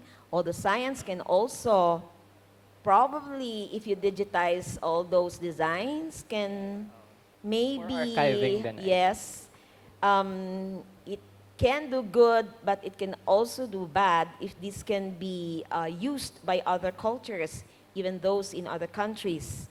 Like, for example, a country which would normally have a lot of imitation in terms of products and design, right? So both ways, science can be both good and bad for our practice. Now, in particular, I'd like to ask Kalik Hassan, because that's Heritage House and Design. How can science help that practice of probably restoring, preserving our heritage houses, our identity? How can it preserve our identity as Filipino people? Okay. So first and foremost, good afternoon to our Board of Judges. And for us, the team of Kalikasan from Binyan, Laguna, it's not only the cultural sense of it, it also has its architectural. So these two branches. Let's first focus on the cultural aspect. So in the cultural aspect, we can see that when the Spaniards came, they did not only share their knowledge of practices, but also their architecture. So ito yung bumubuo sa atin bilang Pilipino.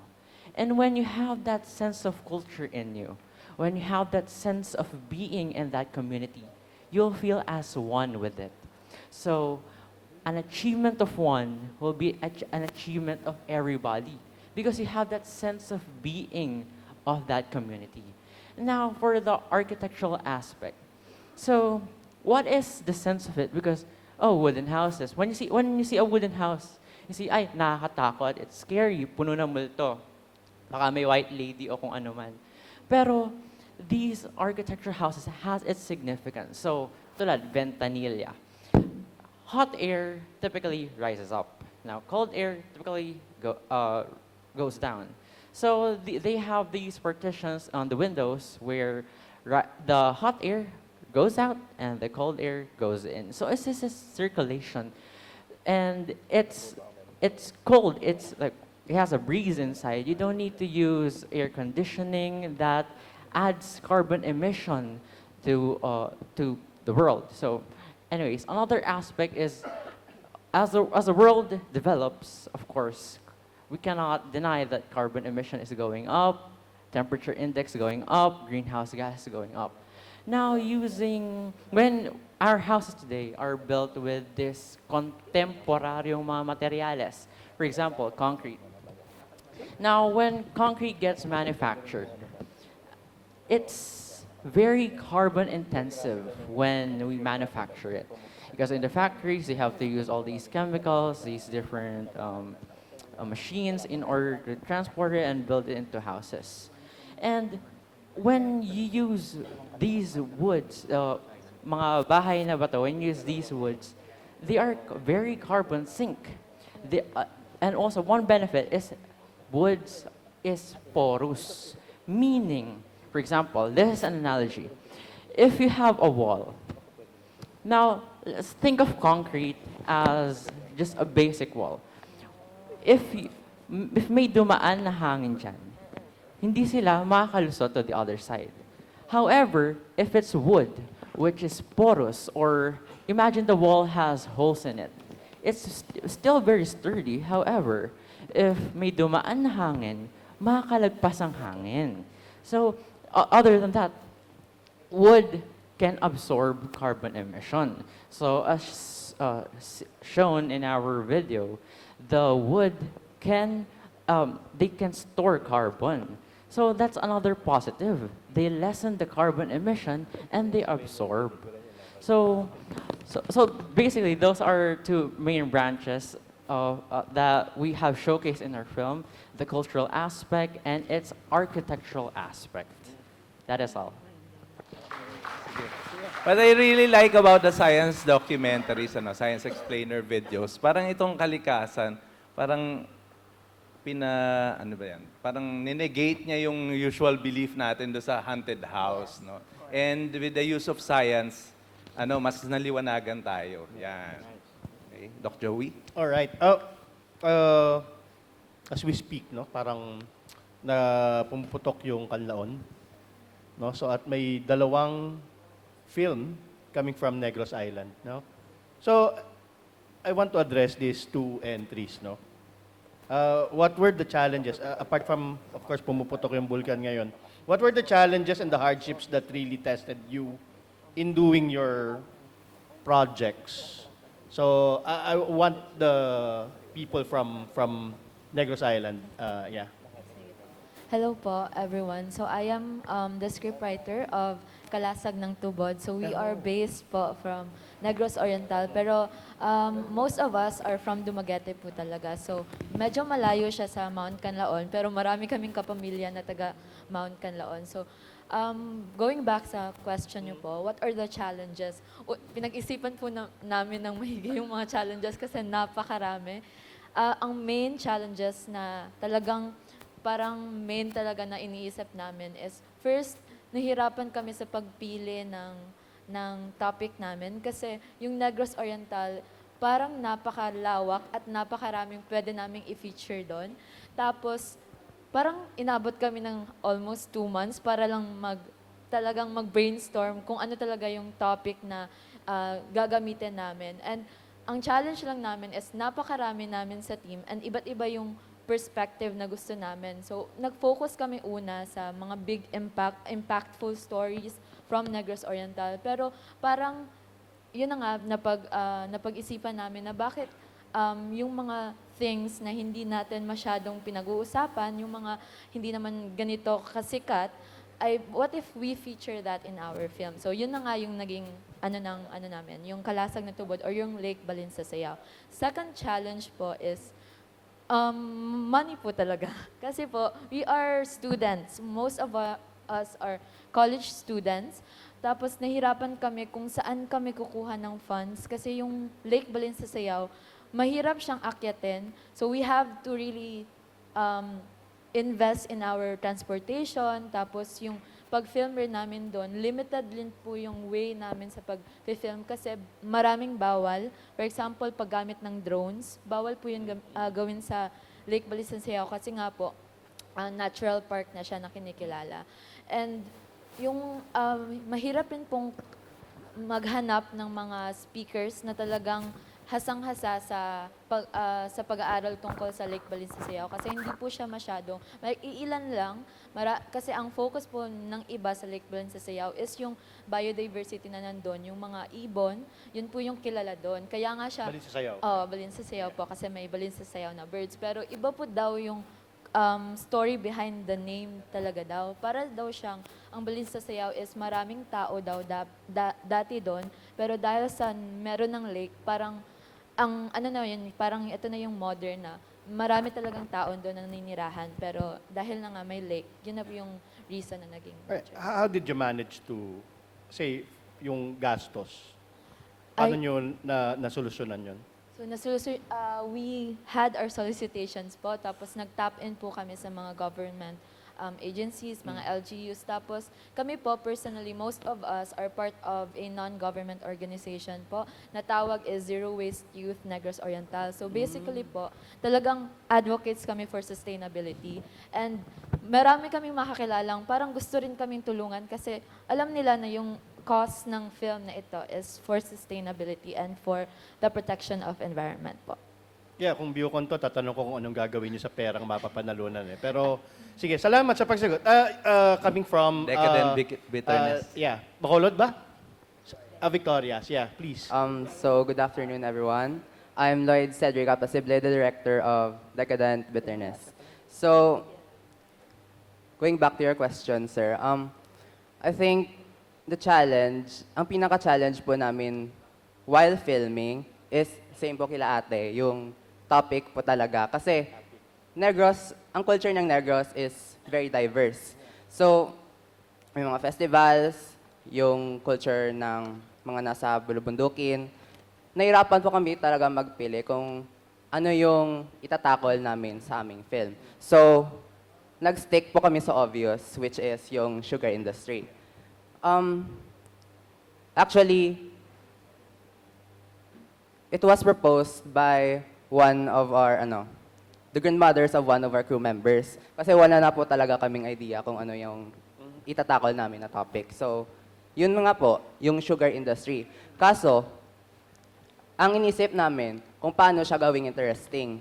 So, we thought nga maybe we delve into the economic, the agricultural, and the environmental aspects. Second po is yung time talaga. Kasi yung crew members mo namin is, yung crew members mo namin, mula po sa iba't ibang cities ng Negros. Mayroon pong mula sa Victorias, sa Silay, sa Ibi Magalona, sa Bacolod. Yung distance po namin, while during the summer break po, hindi po kami maka-film kaagad dahil busy rin po yung iba. And actually, nakapag-start na po kami ng filming during classes na. So yung time talaga while filming and while going to school is really difficult. Yun lang po. Yeah, among all the entries, kayo yung medyo may malaking spotlight on politics and history, no? Wala ba kayo narinig na while filming, while showcasing, wala ba kayong narinig na reaction from the audience, na lalo na sa mga may edad, na bakit yung tinatalakay ang politika? Wala naman po. Actually, yung in-interview po namin, interested po talaga siya. Kaya, actually, nagandahan po kami kasi yung mga insights niya. Yeah. And he really explained yun nga po, yung history, yung science na pwede ma-apply, at yung economical background nung time na yun. Alright, thank you so much. Ibigay ko kay Sir Seymour. Thank you, Lloyd. Ayan. Parang, naalala ko kasi dito, this is the first time, no? Puro first time, actually. First time na nakapanood ako ng IndieSiyensya na docu, na entry, na merong tableau, yung tatlong babae, kung naalala niya, yung ma-acting na gano'n. Nandiyan ba sila? Yan, baka Nandiyan ba yung tatlong babae? Yung dalawang po. Ay, yung dalawa. So yan, curious lang ako, no, dun sa dalawang Binyan entries, tsaka dalawang Valencia Bukidnon entries. So, bakit sa tingin nyo nagkaroon ng dalawang finalists pa, no? Isang finalist sa Binyan, isang finalist kanina sa youth. Ito naman isang finalist sa open. At may similarity dun sa in-interview na City Tourism and Cultural Affairs Office. And then, yung dalawa naman, from the youth category, dalawang Valencia Bukidnon. Sige, sir. Ano po yung question, sir? Yun, sorry. Yun, ano yung similarities? I would like to, acknowledge the presence, no, of the FDCP Chair and CEO, Jose Javier, Direk Joey Reyes. Hello, Direk Joey. Sorry, nagpanik ako, nandito yung boss ko eh. Hindi yun. What are the similarities nitong dalawang projects? Parang ina-analyze namin, is this part of the same project or meron bang, doon sa Valencia Bukidnon, is this a class project? Bakit dalawa yung finalists? How about you? Kasi magkaiba kayo. Open yung isa, youth category yung isa. First and foremost, the difference between the entries of both Binyan City is the category. The open category highlight the intangible culture, yung mga bagay na hindi natin nasasalat. Yung mga kultura naman na in-highlight ng mga open, ang youth category ay yung Alberto House o yung mga bahay na bato. So, yung sa amin po kasi, we study. Now, we focuses on the naming of winds in Barangay Malaban, Binyan, Laguna. Kasi ang alam lang po natin, meron tayong dalawang hangin, habagat tsaka amihan. So, nakita namin na, okay, so ano yung possible na problem na mag-arise sa mga pressing issue na meron tayo. So, yung tilian po namin na una ay yung pressing issue katulad po ng climate change treaty sa Paris na zero carbon emission and yung sustainable development goals. So, tinignan namin ano yung mga kultura sa Binyan na highly vulnerable dun sa mga implementation na yun. Yung mga mangingisda po yung nakita namin. Nakita namin na yung kagamitan ng kultura ng katawagan sa hangin na hindi natin nakikita ay pwede silang isave sa mga challenges na meron tayo ngayon. So, kung titignan natin yung gamit ng mga katawagan sa hangin, kaya nilang mag-navigate ng 24 oras nang hindi dumidepende sa fossil fuel, gasoline, or diesel na hina-highlight yung cost efficiency and renewable energy, which is SDG number 11. Okay po. So, and SDG number 7 for the climate action. So, yun po yung kakaiba sa amin. And aside from that, we also highlight the decent economic growth, SDG number 11 pala, sorry. SDG number, decent economic, 8, sorry. So, kasi po, ang mga mangingisda sa Binyan, sa ngayong araw na to, habang patuloy yung modernization and industrialization, tumataas yung demand sa gasoline, sa fossil fuel.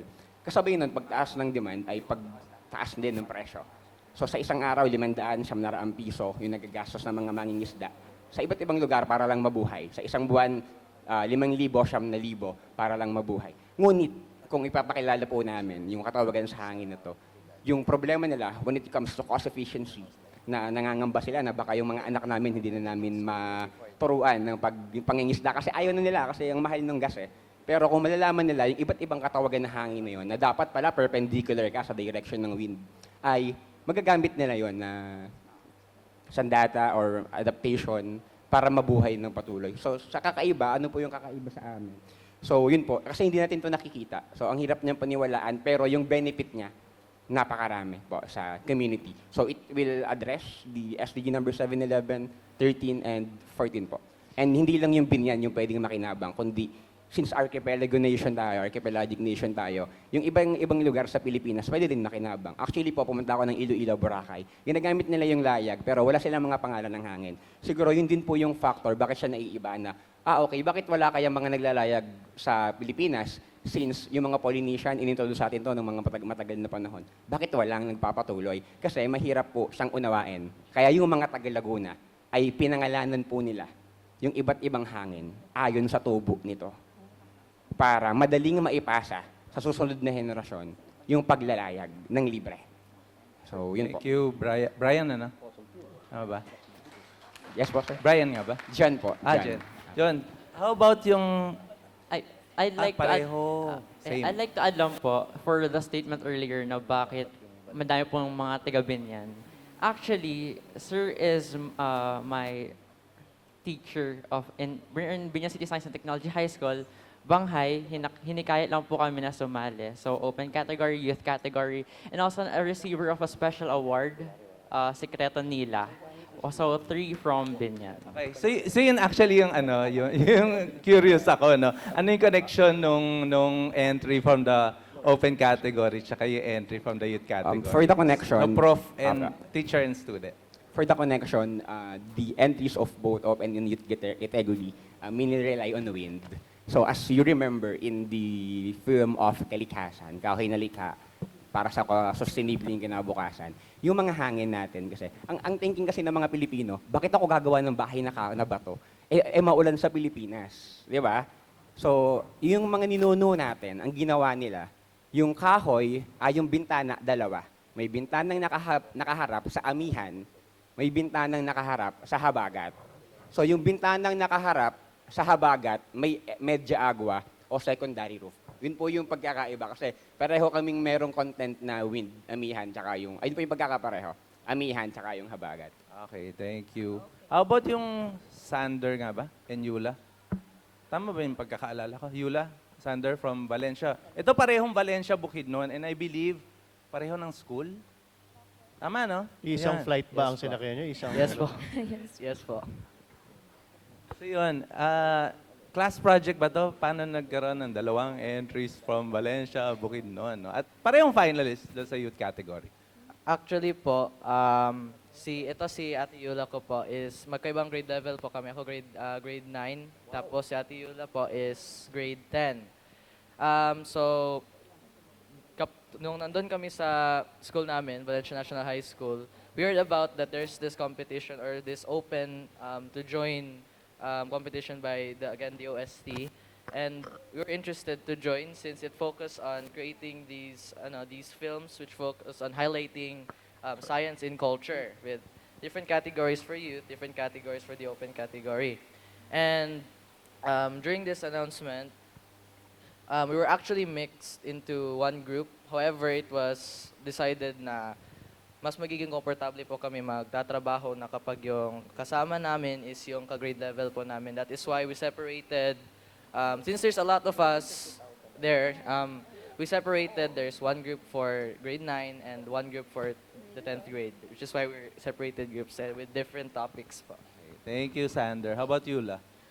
When we first heard about science, this competition, it's actually from our shared teacher, Ma'am Mary Grace, who sent us the link. And during that time, we had nothing to do during summertime. So we opted that.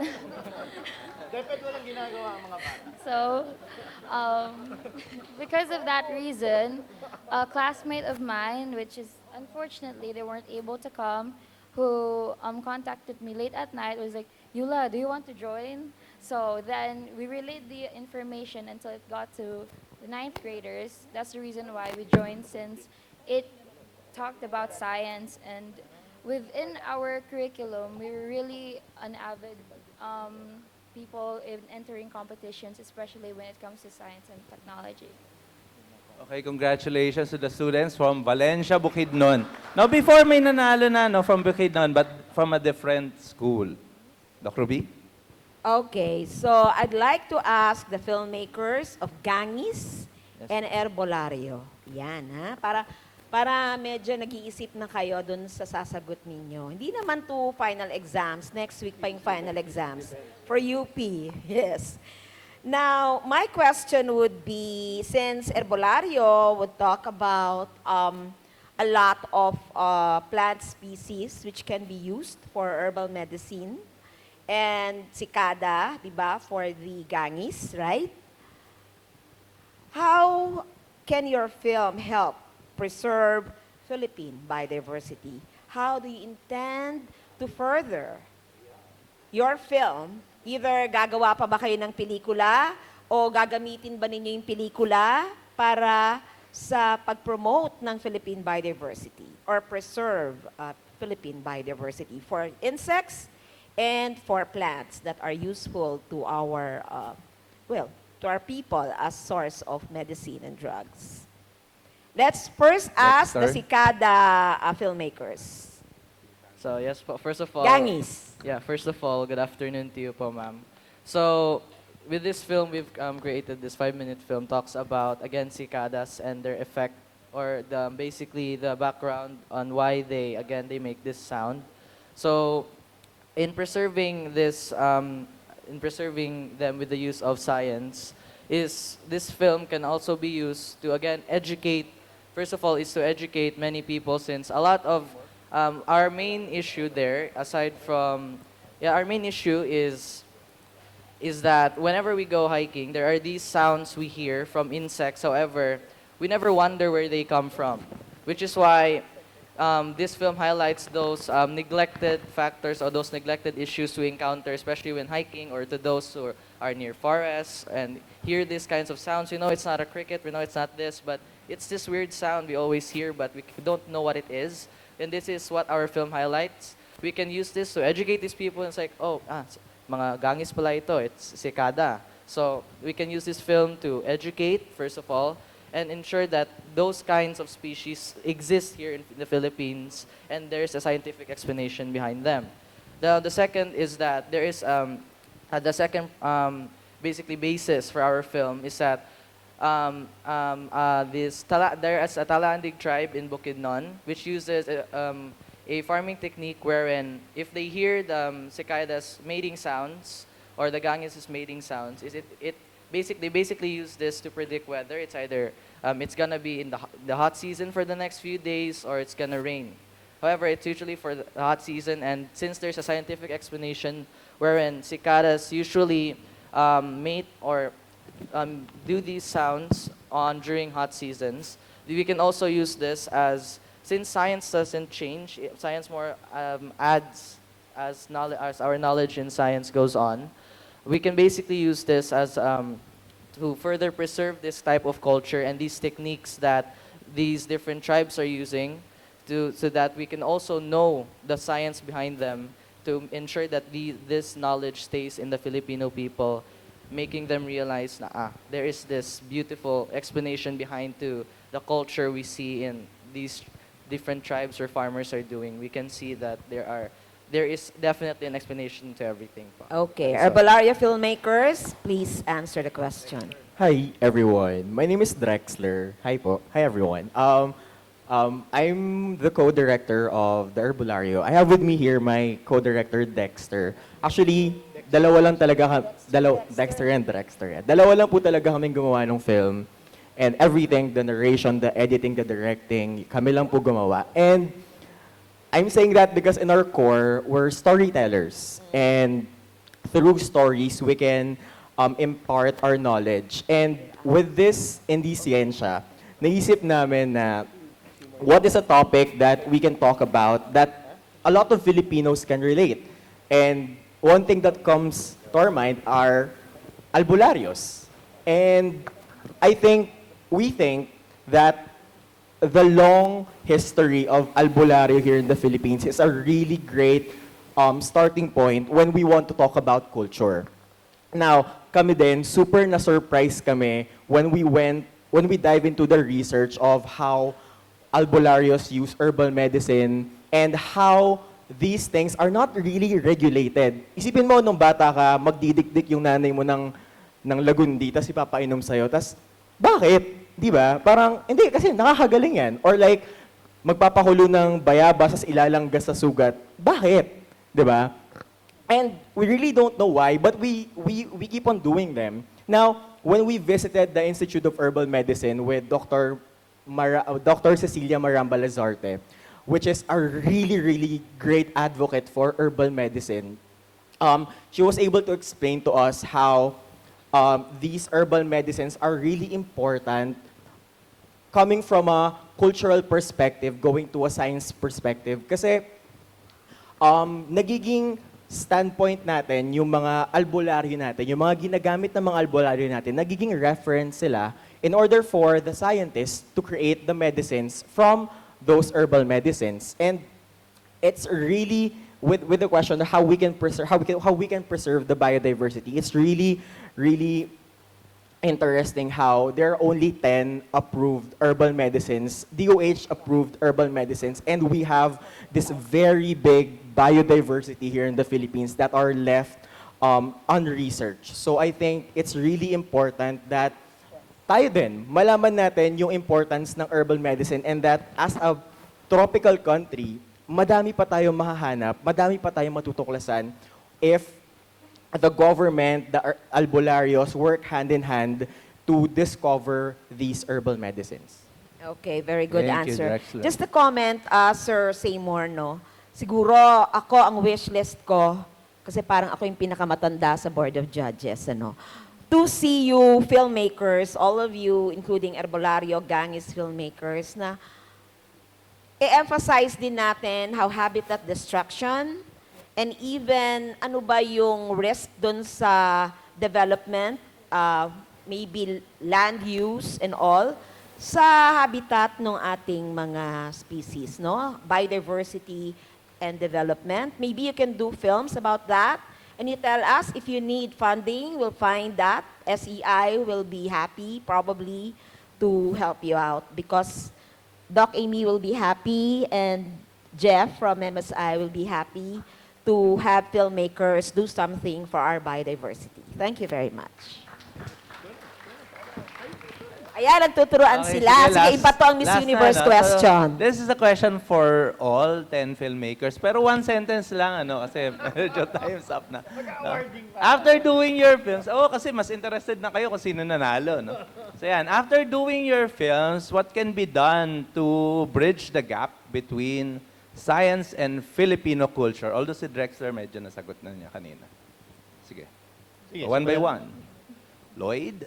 Parang thesis, ano? Heather? How can they complement each other? How can we use each one to enhance the other? Sige. Can I answer po? Okay po. So, when I mentioned po sorry po ha. One sentence. One sentence. Okay.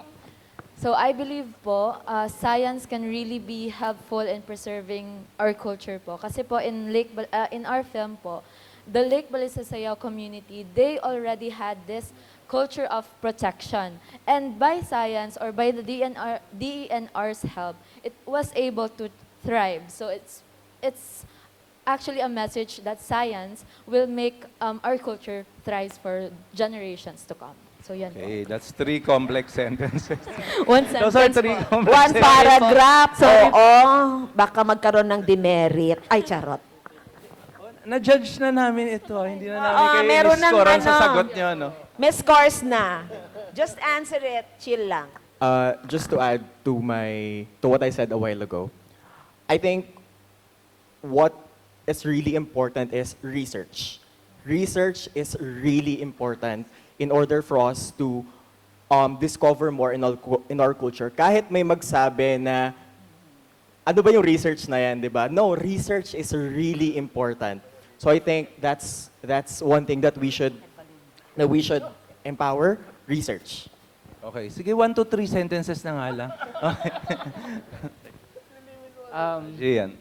I guess it goes then na hindi science culture and I guess the use of cinema na rin since it's all films is diluting these concepts into parang manageable diluting the concepts into wala na to. Ang hirap ng one sentence kasi. It's diluting the concepts into something that's more manageable to be absorbed by an audience nga. And parang these cultural things, these traditions have existed for centuries before, and yet now that we have the concepts to sort of reintroduce them to the general public, I think science would help a lot with that. So for me, so culture is not anti-development, and I want to give emphasis on that. We just need to find the common ground where the science and culture meet. Because if we find them, it will all lead us to a sustainable future.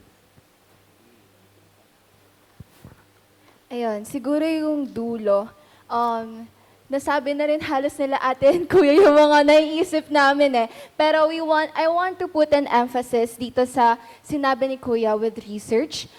It is really, siguro to connect yung answers nila. It is yung through our talents na mabibigay natin or makakommunicate natin yung siyensya sa pang-araw-araw nating buhay ng mas madali para sa mga kapwa natin na nahihirapan intindihin yon.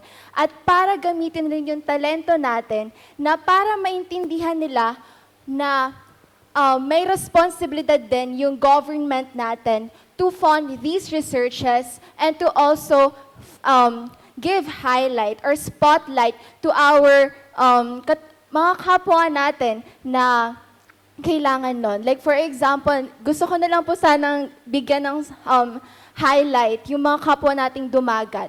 Kasi nung nandun na kami, na-realize namin kung gaano sila kailangan ng tulong. At dahil dito sa oportunidad na to, natulungan namin sila at bigyan ng highlight. Siguro, kung mabibigyan pa tayo ng talent, siguro let's see more of feature these talents or cultures na nawawala na and may kailangan ng tulong. At mabigyan or ma-communicate sa higher up sa government natin na hey, kailangan namin ng tulong. Russell, binibilangan ka na niya ng sentences.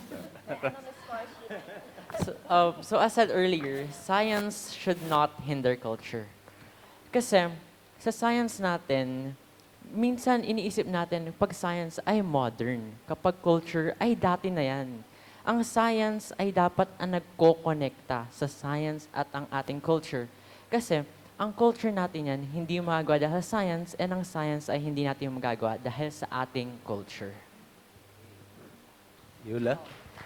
So, and I believe where these two fields meet is that science is what gives significance to our culture, because in our film, the Gakit Festival, we just celebrate it without knowing the significance of the science of how it actually helped our economy to grow. So I believe that science isn't just something, we do traditions out of obligations that it's something that you should do, but rather science gives significance as to the value of these cultures.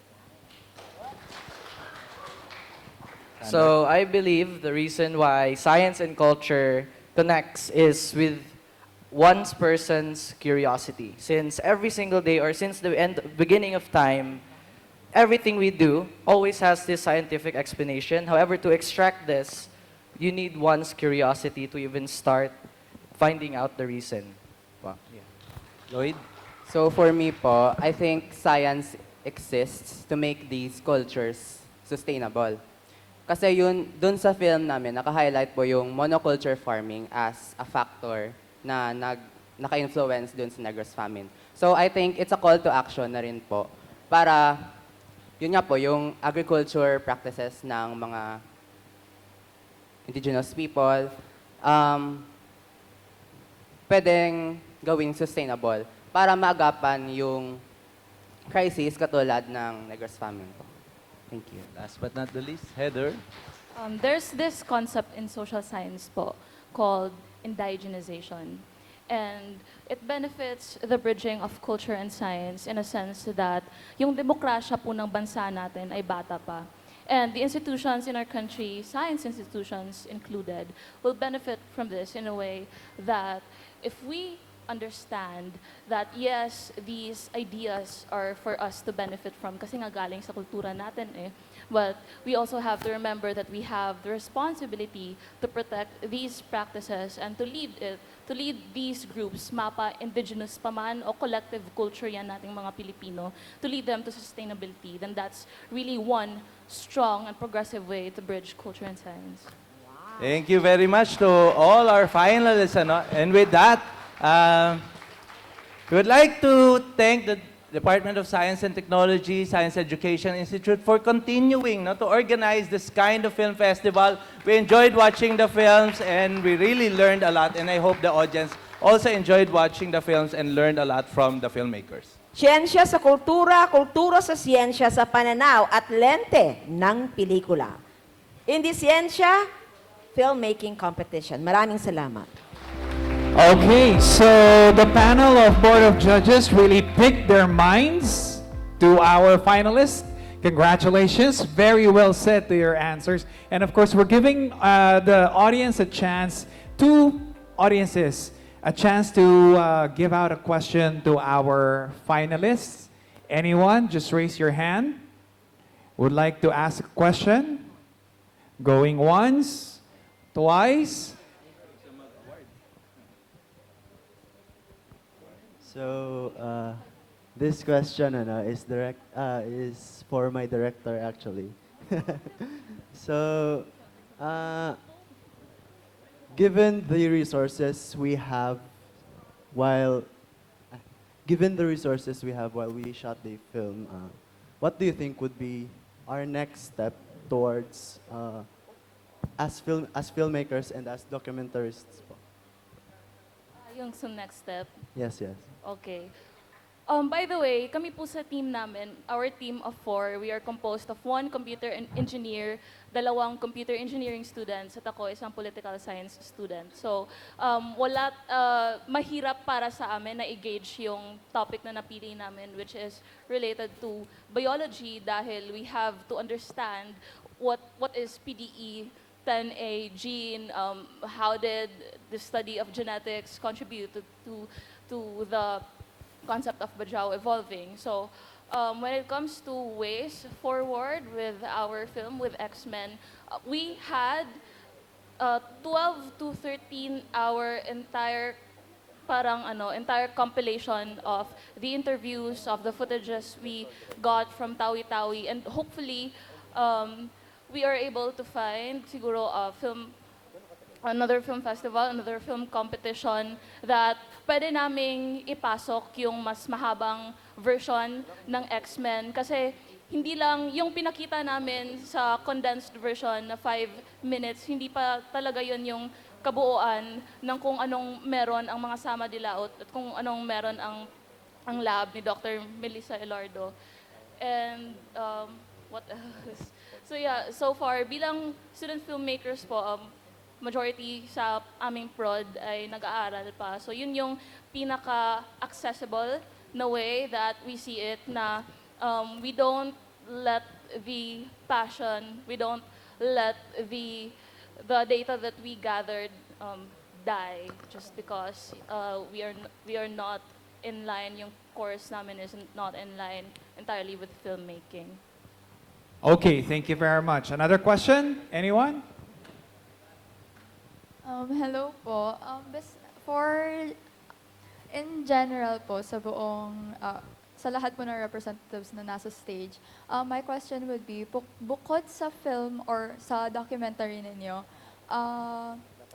which one of the other films do you think will most benefit different communities in the Philippines or even globally? They don't need to explain naman their answer na, no? They just need to tell ano yung napanood nila na gusto nila para bang ganyan. Pero sabihin lang nila na gustuhan nila parang ganyan na hindi nila ginawa. Yung napanood na nila ngayon. Yung parang nagustuhan. Apart from your film na, syempre. Sa akin po sa Open is Herbolario, sa youth naman po is Decadent Bitterness. Mabilis na lang naman. Kami po, for open category po, is X-Men, tapos youth category nga. Kami naman po sa Open, X-Men, and sa youth category, Decadent Bitterness. Sa Herbolario tsaka nga. Kalasag tsaka kalikasan. Sa Open, X-Men, sa youth ay gangs. Wala? Ayaw? So, Open. Wala ka nagustuhan? Hindi na, sorry naman po.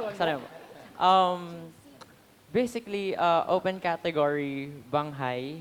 And for youth category, medyo nakalimutan ko na po yung mga title. Tungkol saan? Nga po.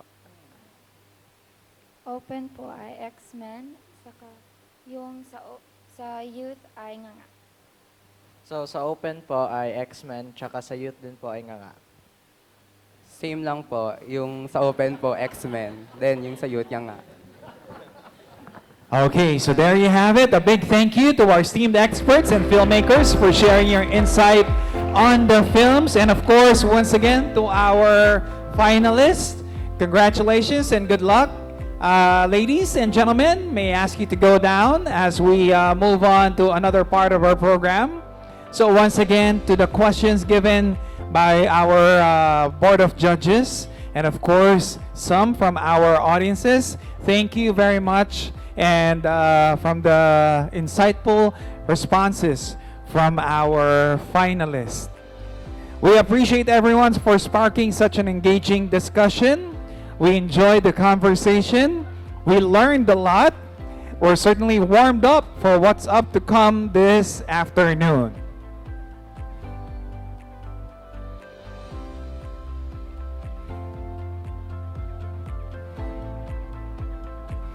So as we take a short break, let's keep the excitement going as we'll soon be revealing the best of the best from the 8th IndieSiyensya.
have it. Thank you very much. Ladies and gentlemen, welcome to the grand finale, the culmination of another remarkable edition of this pioneering science filmmaking competition. In this special moment, we recognize the best of the best, the films that have stood out for their creativity, depth of research, and ability to communicate complex scientific concepts in ways that are engaging and impactful. These films exemplify the potential of cinema to inform, challenge, and of course, transform. As we look back on the remarkable works presented throughout this competition, we are reminded of the importance of film as a catalyst for science communication, inspiring future generations of innovators, advocates, and change makers. To begin, let us listen to some inspiring words from DOST's partner in this program, the Film Development Council of the Philippines, or FDCP. Leading FDCP is one of the most prominent figures in Philippine cinema. He is renowned as the writer of the classic film Oro, Plata, Mata, and the writer-director behind many blockbuster hits such as May Minamahal, Pariko, Kasal, Kasali, Kasalo. His contributions to film and television have made him an icon across generations. And now, as chairman and CEO of FDCP, he continues to make a significant impact in the industry. Ladies and gentlemen, friends, to give the opening remarks, let's give it up for Direk Joey Reyes.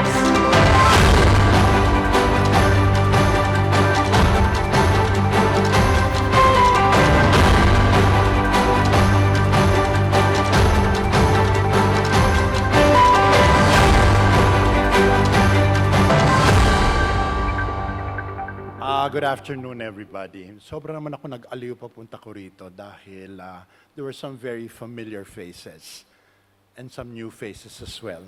Di ko akalain na si Seymour Sanchez na nakilala ko bilang co-teacher ko sa BNILD at ngayon kasamahan ko sa FDCP in charge of education, siya pala ay threat kay Boy Abunda. Okay? Nakakaaliw naman. Okay? And then, natanong ko sa sarili ko, anong ginagawa ni Gian Are sa grupo na ito? Okay, kasi naging estudyante ko yan si Gian Are at sa pagkakaalam ko matanda na yan. Okay, at bakit siya nandito? Okay, well anyway, to Engineer Albert Marino, who's the Deputy Director, okay, and then Dr. Randolph Chasota, Chief of Science Research Specialist. Good afternoon to all of you. If there is one thing that I'd like to emphasize is that the whole idea of talking about science and culture and science, for me, seems anomalous. Why is this so? Well, to begin with, science is culture and culture is science. And you cannot divide one from the other. You cannot separate science from life in the same manner that you cannot divide culture from life. Science in itself is a culture, and culture itself is a science. What we do not realize is that in everyday life, science is very much a part of us. I was triggered by a comment given by one of the finalists when they said that science is all about curiosity. That's true. You take note of science when you become curious about various parts of what is everyday life. By the very fact that you breathe in and you breathe out, by the very fact that you have a heartbeat which you are not aware of but are essential to your existence, means there is science which is part of the life in you. Now it goes even, far beyond that. From the moment we awaken to the moment that we sleep, science is very much a part of us. Now, I'm not only talking about natural science, but I'm also talking about the contribution of technology, which is so much also a part of science. Is it not? The first thing I do after I wake up is I reach for my cell phone to see the messages that I have acquired when I placed it on silent mode while I was asleep. And the last thing I do, well, not the last thing, the second to the last thing I do before I go into my nightly prayers is I check my cell phone to put it on silent mode. And that in itself is part of science. When you come to think of it, children, young people who are here, now that you have defined your existence through social media and you have affirmed who you are and who you are not by the number of likes that you gather in social media, that's very much a part of the evolving science as well. Now, science has shaped the very life we live. Science has affirmed us and science has condemned us. How shall I define that further? When I go to Ilocos, you have all these delicious longganisas with bao. It's because, again, the region grows certain vegetation. Yung mga finalists ang tungkol sa cross-ventilation sa architecture. Okay? Binag-usapan ninyo ang epekto ng amihan at ng habagat at kung bakit ang mga bintana sa mga bahay na bato ay mayroong mga alulod at may mga defenses na hindi ginagamit, which makes a lot of sense. Pag naaalala ko ang isang napaka-interesanteng kwentong na kasalamuha ko ay mga tungkol sa Pampanga, kung bakit daw, it has to do with culinary arts, bakit daw yung tocino del cielo, alam niyo yung tocino del cielo, yung egg yolk na matatamis na yun surrounded by sugar, bakit naging famous yan sa Pampanga? There is a scientific reason behind that because they used the egg yolk to build the churches and they did not the egg whites to build the churches and the excess egg yolks they turned into dessert, thereby turning Pampanga into the dessert capital of the Philippines. That's science, that's culture, and that's life. Okay? When I go to Bacolod, alam ko yung mga Ilonggo friends ko, I'm so crazy over dulce gatas. Okay? And I realized that it is basically because it's a sugar region that you have, you have all these delicious dishes coming out from that region. When you go to Ilocos, you have all these delicious longganisas with bawang. It's because, again, the region grows through certain vegetation, which is very much a part of science, very much a part of culture. Now, let me talk about my field of specialization. You need film. documentary Film is a filmmakers. child of science. Sa mga kapanahonang Why ito, is film a na child of kailangan science? nating It's based on a ilapit very sa simple tao ang principle tunay of na persistence kaalaman of vision. na dapat nilang bigyan ng It's because of the pagpapahalaga persistence ang of mga vision that an documentarians entire siyang art form has magbibigay evolved. tawid sa It is because of the uri ng persistence of vision, because of the Kanina play rin, of light ang and news ako, shadow, nung pinag-uusapan that an tungkol sa entire isang culture pelikula of tungkol sa film lipunan. evolved through the centuries that it has become part of Herbal world culture. medicine has Now, always been so film is neglected culture and as so much as undertapped culture and is film. under-researched. And Naniniwala now ako film na sa can be kalikasan, used nandoon far lahat beyond ng solusyon just sa for ating culture, mga kapansanan. but also to be an Kung extension of hindi man science. natin nabibigyan ng How much I wastong appreciate kahalagahan these young ang finalists herbal for medicine, doing it's these because of lack documentaries. of information. How much And I am so appreciate glad the that interest that somebody you have is in the doing importance of something documentary to bring filmmaking. about a much As a matter of fact, one of the emphasis of the coming year of the Film Development Council of the Philippines is to encourage young people like you to go into two kinds of filmmaking, animation and documentary but filmmaking. somebody who brings Why documentary the natural filmmaking? sciences into Boys and the girls, world of medicine. sa mga kapanahunang So as ito, I said, in which truth can be inseparable to twisted talk in about so many science, ways. Sa mga kapanahunang ito, that you have terms like alternative truth, you need documentary filmmakers.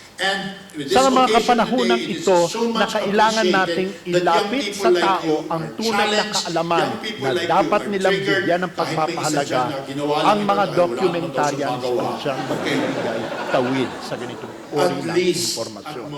Kanina rin, na-amuse ako nung pinag-uusapan tungkol sa isang pelikula tungkol sa albularyo. Okay? Herbal medicine has always been so neglected and so undertapped and under-researched. Naniniwala ako na sa kalikasan, nandoon lahat ng solusyon sa ating mga kapansanan. Kung hindi man natin nabibigyan ng wastong halagahan ang herbal medicine, it's because of lack of information. And I am so glad that somebody is Pero doing ang mahalaga something to is bring our about to a constant much larger curiosity to make public our lives that better, the albularyo to make is the more than future just, so much better, this and that can character, only more than depend just the on the babaylan, hands more of than the just the next manghuhula, generation, more than which are just, the young people. definitely not the mangkukulam. Congratulations to all of you. But somebody who brings the natural sciences into the world of medicine. So as I said, it's inseparable to talk about science, to talk about culture, Thank you but very hopefully much. we can That use is one film of the best to opening bridge remarks I've heard. culture So and passionate. science, or the Direk, thank you culture and very much science. for your words. And with this of occasion course, today, for it is FDCP so much for investing in appreciated science films that young and people like supporting you the are advocacy challenged, towards young people like you are triggered, celebrating kahit our may isa culture. dyan na Now, may ginawa I lang ito ask, dahil wala naman daw siyang magawa. Okay.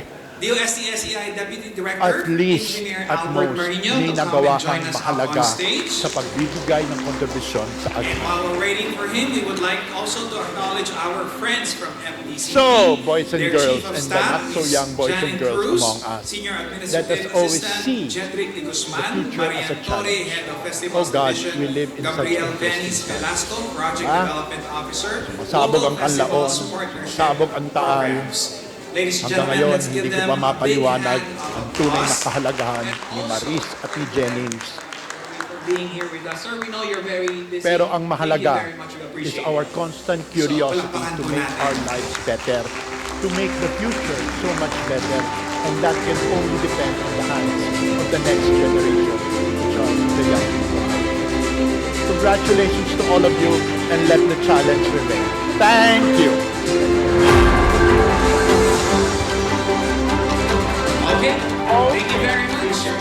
Every year, the IndieSiyensya gets bigger and bigger. Thank you and very stays much. true to this That is eighth one of the iteration best as opening what's at remarks I've stake heard. this year So is the passionate. highest Direk, thank you ever very much number for your of words. prizes And of special course, for awards. FDCP for That is investing why in science our films theme, and in supporting the Science and advocacy Filipino towards culture, celebrating Siyensya sa our Kultura, culture. Kultura sa Siyensya, Now, may I is the ask, perfect piece to tackle for our featured films. DOST-SEI This Deputy theme Director, is anchored on Engineer DOST Albert Marino, to Science come and join us Communication up on stage. agenda, focusing on achieving cultural And while we're development, waiting for him, we would specifically like on the also to integration acknowledge of our science friends from and local belief FDCP, systems their in Chief of science Staff, communication. Janet To know Cruz, more about Senior this year's Administrative competition, Assistant, let's Jedrick watch this Guzman, AV. Marian Torre, Head of Festivals Division, Gabriel Benis Velasco, Project Development Officer, Local Festivals Partnership Programs. Ladies and gentlemen, let's give them a big hand of applause.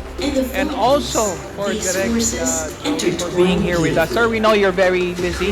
Thank you very much. We appreciate it. So, palakpakan po natin. Resilience and innovation. From indigenous traditions to groundbreaking discoveries, science in the Philippines doesn't just live in laboratories. It thrives in the everyday practices of Filipinos. Okay, thank you very much.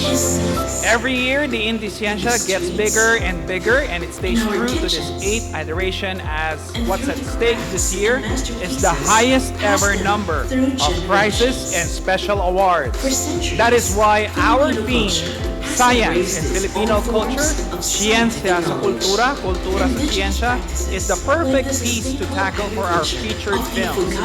This theme is anchored on USC's Science Communication agenda, focusing on achieving cultural development, specifically on the integration of science and local belief systems in science communication. To know more about this year's competition, let's watch this AVP. Telling stories that bridge generations. Science. And igniting curiosity And among culture. the young and old. Two forces Celebrating this rich shaping the fusion world in unique is what ways. drives the In the eighth Philippines, IndieSiyensya these forces filmmaking competition. intertwine beautifully, Science and creating a Filipino blend culture. that tells a story of Siyensya heritage, sa kultura, resilience, kultura sa siyensya. and innovation. Brought to you by the Department From of indigenous Science and traditions Technology, Science to Education groundbreaking Institute, discoveries, in partnership with the science in the Film Philippines Development Council of the doesn't just live or in FDCP. laboratories. It thrives in the everyday premier practices science of communication Filipinos, platform for in the aspiring fields, and emerging in the filmmakers. in the Using streets, science, in our inspiring kitchens, and through the crafts and masterpieces passed down through generations. For centuries, Filipino culture has embraced its own forms of scientific knowledge. Indigenous practices like the sustainable agriculture of the Ifugao rice terraces and the ancient healing methods using traditional medicine show a deep understanding of science rooted in nature. And film has the power to capture these deep intersections of science and culture, telling stories that bridge generations and igniting curiosity among the young and old. Celebrating this rich fusion is what drives the 8th IndieSiyensya Filmmaking Competition. Science and Filipino culture. Siyensya sa kultura, kultura sa siyensya. Brought to you by the Department of Science and Technology, Science Education Institute, in partnership with the Film Development Council of the Philippines, or From FDCP. 92 entries. The premier science communication platform for aspiring and emerging filmmakers. Tested scientists. Using science in storytelling. And using storytelling to showcase science. Patutubong kaalaman, katutubong mga ginagawa at pamamaraan at nagiging inspirasyon para gumawa ng bagong teknolohiya. Yun ang kultura sa siyensya. Kadalasan pinag-uusapan natin pag science, hiwalay ito sa kultura. Pero habang tumatagal, naiintindihan natin na merong malalim na kaugnayan yung culture at yung science. Dapat tayo mag-educate ng tao. Dito dapat natin itanghal kung ano kakayahan natin bilang mga Pilipino pagdating sa agam at siyempre na nakaugat sa kultura. Integrasyon ng siyensya sa kultura. Pag hindi natin ginawa yan, darating yung panahon na yung mga kabataan natin na magiging leaders ay hindi na culturally sensitive. Kailangan ang siyensya ay maging makabuluhan. At para sa atin, maging makabuluhan para sa mga Pilipino. The rewards are at an all-time high, with a grand prize of 200,000 pesos for the best film in each of the youth and open categories, and special awards up for grabs. The 8th IndieSiyensya Filmmaking Competition. From 92 entries. Telling stories. Transforming futures. Evaluated by battle-tested scientists. That is the power of film. Science communicators. All shared with us by choosing to be part of this competition. Let's give yourselves a well-deserved round of applause. And So film imagine experts. 92 films try to get into the final 10. This is the highest number of entries ever, and I'm sure it was tough for our judges to determine Down to the entries. final So 10. it is only fitting to applaud the work of these great minds. These are films that Friends, allow me locate to science introduce our in the board of Filipino judges for culture this year's and explore how Filipino Judges, culture once again, shapes the as I ways call we your perceive, name, please stand up and communicate, and integrate science and technology into our daily lives. Capturing science and culture in action, leading a new movement towards scientific and cultural advancement. For Filipinos, by Filipinos.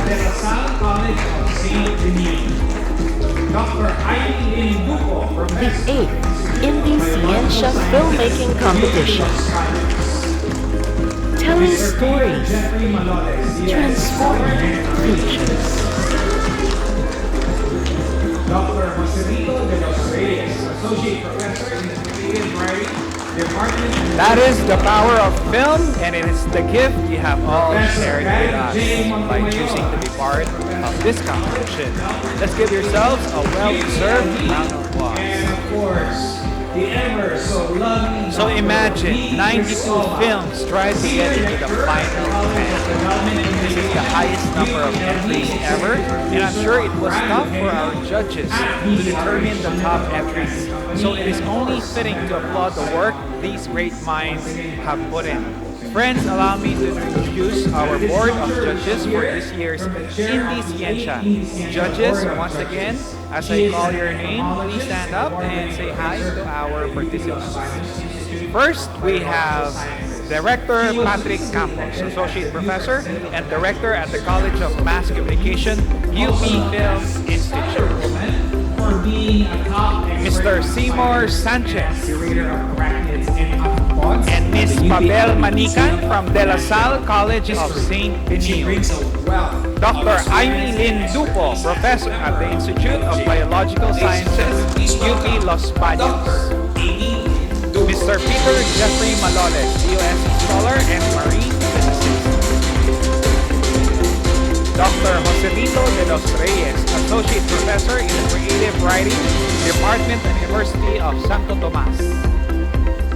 Professor Gary J. Montemayor, Assistant Professor at the College of Development Communication, UPLB. And of course, the ever so lovely Dr. Romy Cristobal, Senior Lecturer at the College of Development Communication, UPLB, Executive Producer of Radio Henyo at DZRH Manila Broadcasting Company, and of course, a member of SciComm Philippines. Once again, maraming salamat po sa inyo lahat. At this juncture, we shall hear it from the chair of the 8th IndieSiyensya Board of Judges.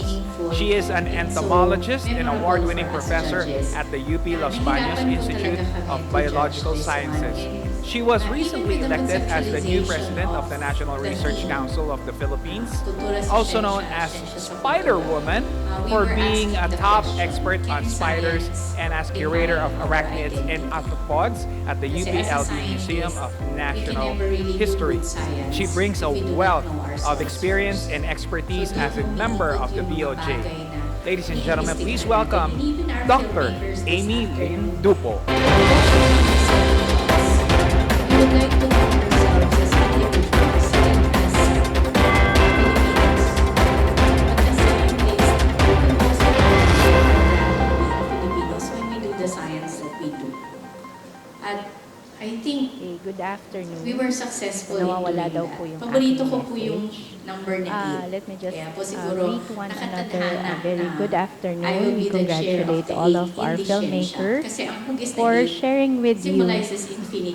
sharing Yung with us continuous creativity, the products of your continuous creativity. curiosity. Yun nga, kahit nag-uusap-usap Sa akin, kami as kanina, someone who studies yung nga spiders, pong isa nating yung 8 awardee shape or of a spider. finalist, naisip So, lang sa nila na family wala namin, silang magawa nung panahon we na love the yon, and number yet 8. they For created us, we something consider so it lucky, meaningful although wala namang and so scientific memorable explanation. for us judges. So among my Na favorites, nahirapan of po course, would talaga be kami to films judge that this deal with one, and insects. even So with the Ganis is conceptualization one of my the personal theme, favorites. Pero wala yung kultura sa kinalaman sa siyensya, mga scores siyensya sa ninyo. kultura.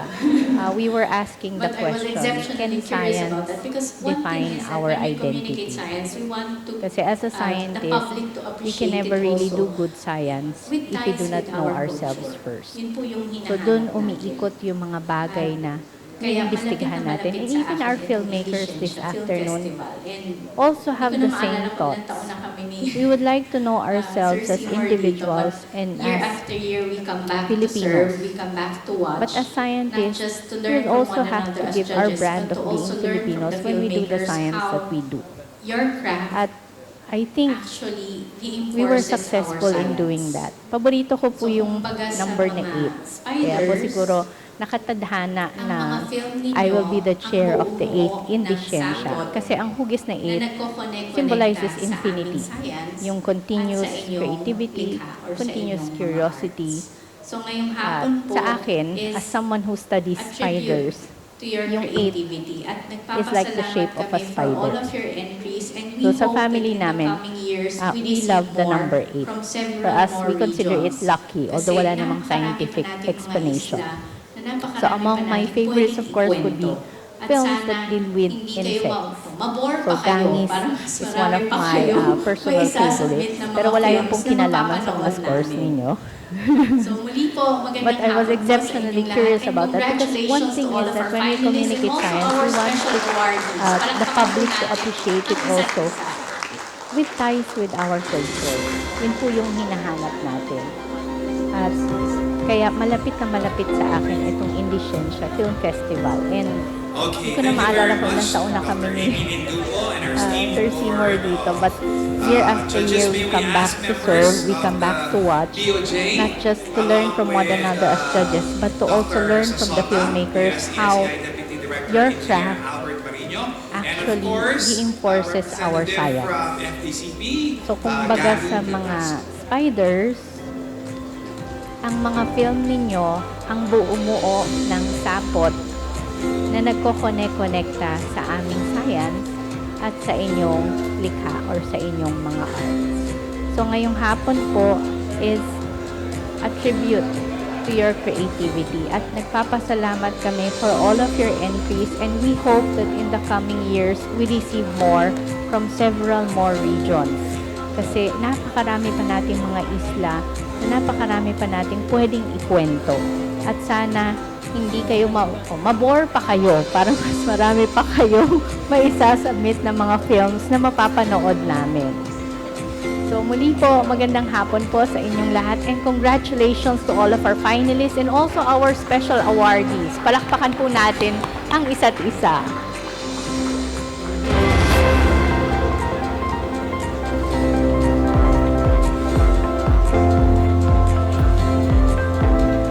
Okay, thank you very much, Dr. Amy Lindupo and our esteemed board of judges. May we ask members of the BOJ, along with Dr. Sasota, the SEI Deputy Director Engineer Albert Marino, and of course, a representative from FDCP, Gabby Velasco.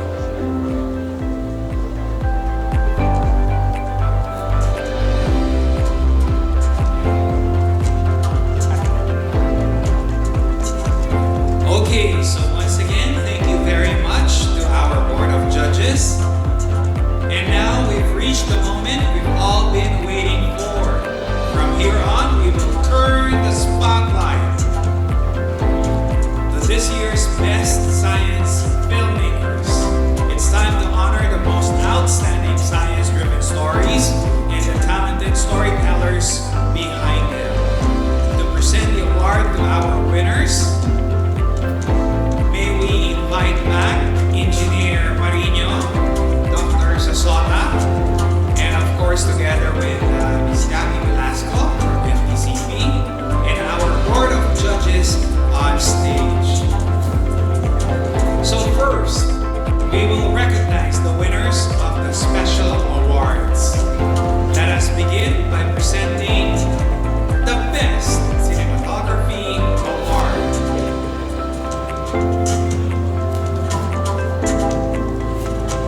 So this award celebrates the exceptional artistry and skill in visual storytelling through the camera lens. It honors the film that showcases the most outstanding cinematography, including framing, lighting, camera movement, composition, and overall visual aesthetics. The winner. Okay, so once again, thank you very much to our Board of Judges. And now we've reached the moment we've all been waiting for. From here on, we will turn the spotlight to this year's Best Science Filmmakers. It's time to honor the most outstanding science-driven stories and the talented storytellers behind them. To present the award to our winners, may we invite back Engineer Marino, Dr. Sasota, and of course together with Gabby Velasco from FDCP, and our Board of Judges on stage. So first, we will recognize the winners of the special awards. Let us begin by presenting the Best Cinematography Award.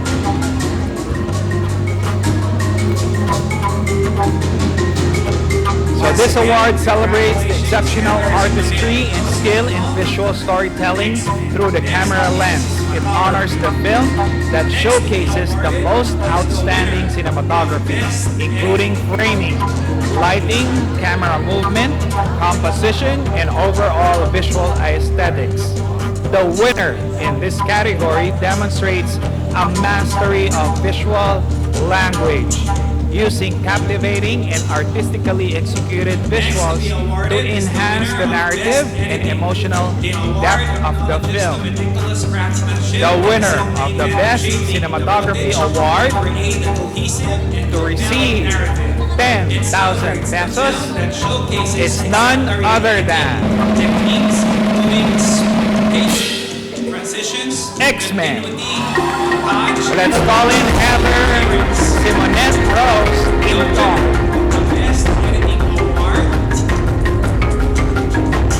Together with 10,000 pesos is none other than each grade.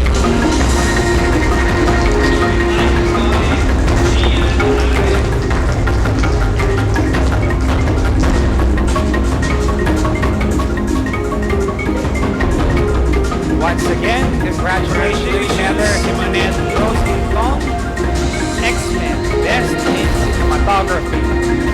Next to be awarded is the winner of Best Editing.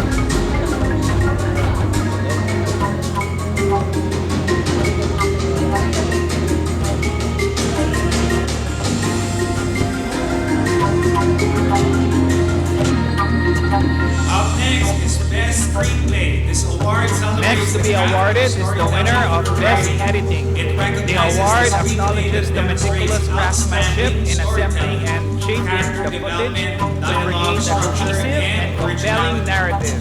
It celebrates the film that showcases exemplary editing techniques, including pacing, transitions, continuity, montage, and overall coherence.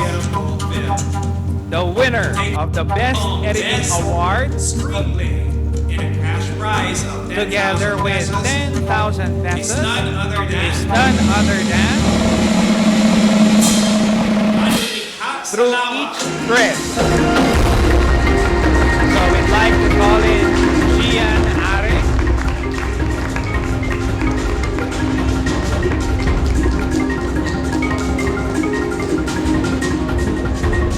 Congratulations.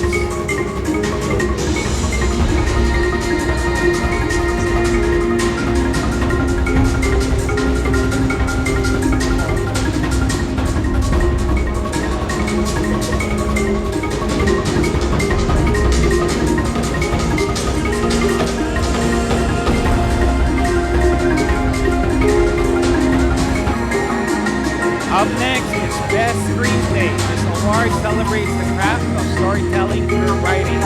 It recognizes the screenplay that demonstrates outstanding storytelling, character development, dialogue, structure, and originality. The winner in this category presents a script that effectively delivers a captivating narrative, powerful themes, and memorable characters, setting the stage for a compelling and unforgettable This is the film. Best in Science Take Communication home Award. Best This award Screenplay recognizes and a the cash film prize that of excels in 10,000 effectively conveying pesos. scientific It's concepts, none other than discoveries, and issues to a broad audience. Manlilikha sa Lawa. Presentation of science through compelling storytelling, clear messaging, and engaging visuals, fostering greater public understanding and appreciation of science. To take home Best in Science Communication Award and a cash prize of 10,000 pesos is Secreto Nila. Congratulations to IndieSiyensya Science and Technology High School.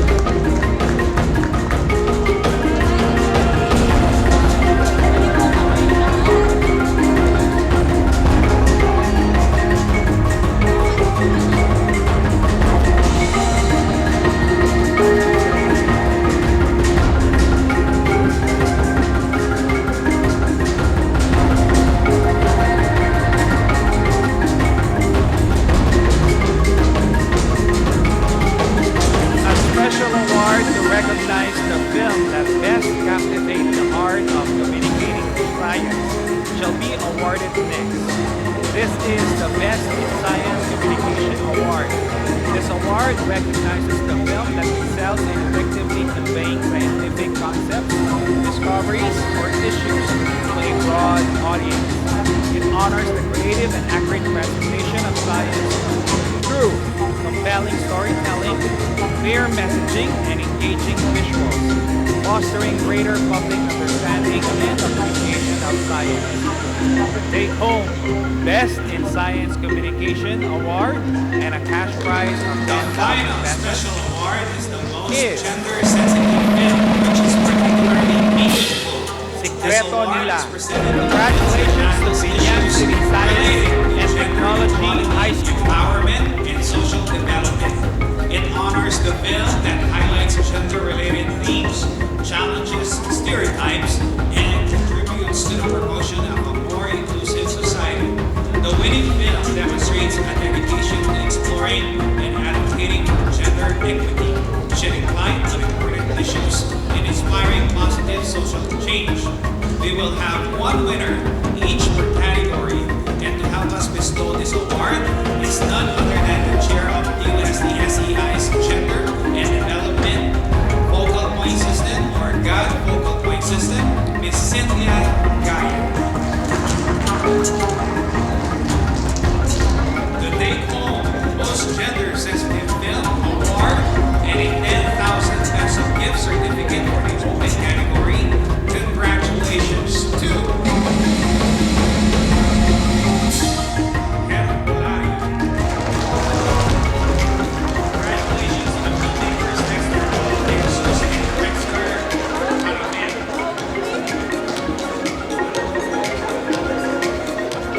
The final special award is the most gender-sensitive film, which is particularly meaningful. This award is presented to the film that tackles issues related to gender equality, empowerment, and social development. It honors the film that highlights gender-related themes, challenges stereotypes, and contributes to the promotion of a more inclusive society. The winning film demonstrates a dedication to exploring and advocating for gender equity, shedding light on important issues, and inspiring positive social And to change. win the same We will award have one for the winner youth each per category. And to help us Congratulations bestow to this award is none other than the chair of USDSEI's Gender and Development Focal Point System, or GOD Focal Point System, Ms. Cynthia Guy. The take-home Most Gender-Sensitive Film Award and a 10,000 peso gift certificate for the open category. Congratulations to Herbolario. Congratulations to the filmmakers Dexter Paul de Jesus and Drexler Haramen.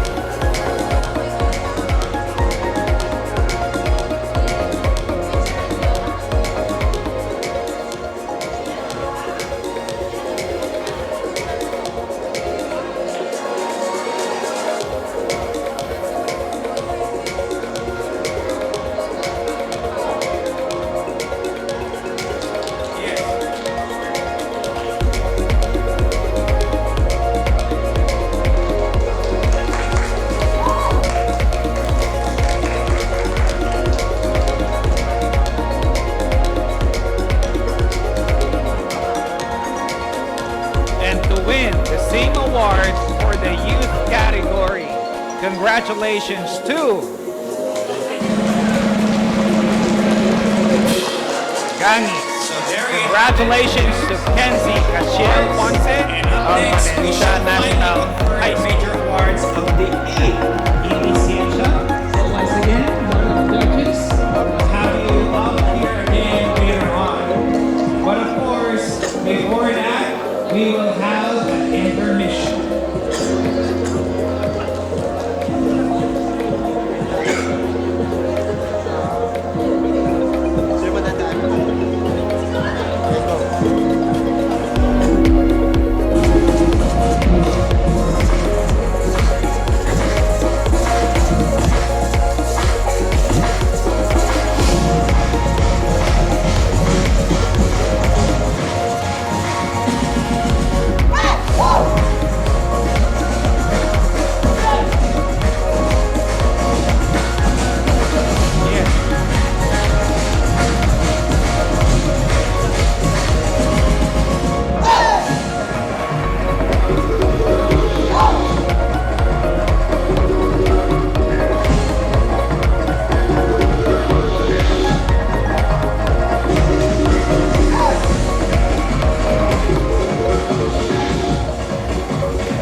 there you have it, the winners of the special awards. And up next, we shall finally confer the major awards of the 8th IndieSiyensya. So once again, Board of Judges, we'll have you up here again later on. But of course, before that, we will have an intermission.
our major awards. Let us call back our judges, the USU officials, and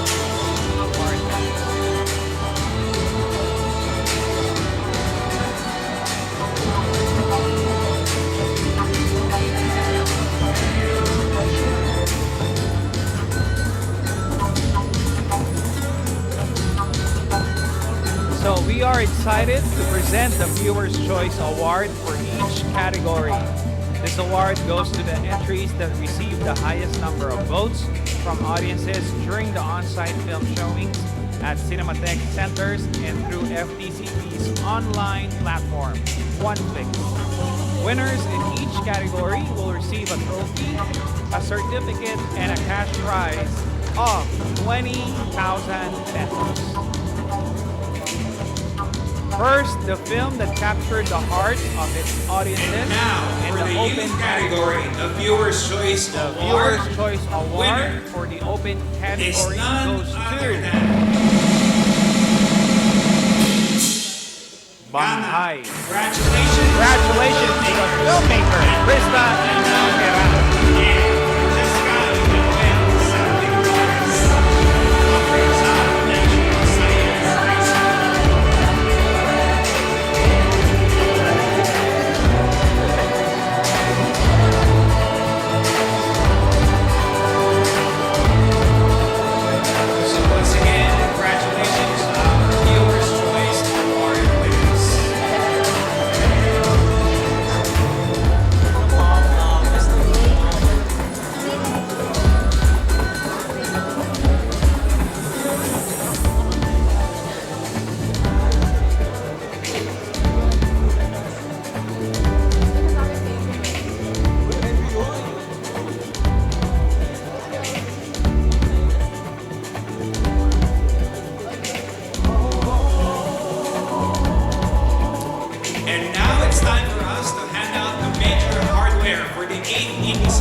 from And now, individuals for or the teams youth category, aged the 19 and Viewers' above, Choice including Award professionals, winner scientists, researchers, is engineers, none other film than enthusiasts, and others.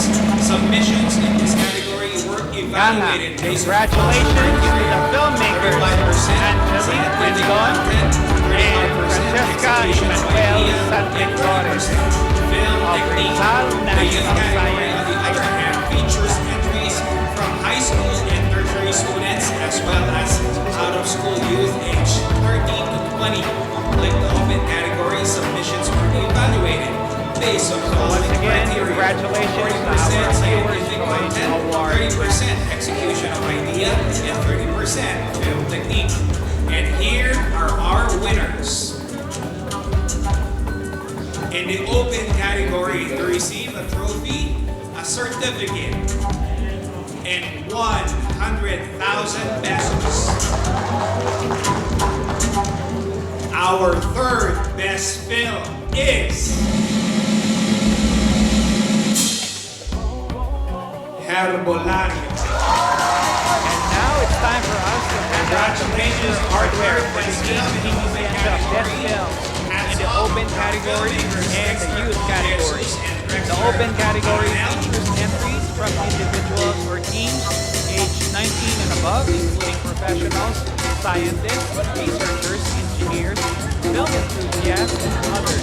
Submissions in this category were evaluated based on the following criteria: 35% scientific content, 35% execution of idea, and 30% film technique. The youth category, on the other hand, features entries from high school and tertiary students as well as out-of-school youth aged 13 to 20. Like the open category, submissions were evaluated based on the following criteria: 40% scientific content, 30% execution of idea, and 30% film technique. And here are our winners.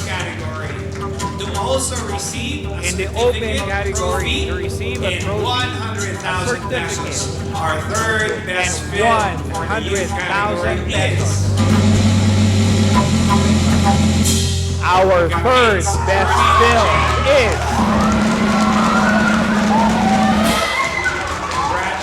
Herbolario. Congratulations to our third best film in the open category. Hats off to the filmmakers Dexter Paul Jesus and Drexler Caramel.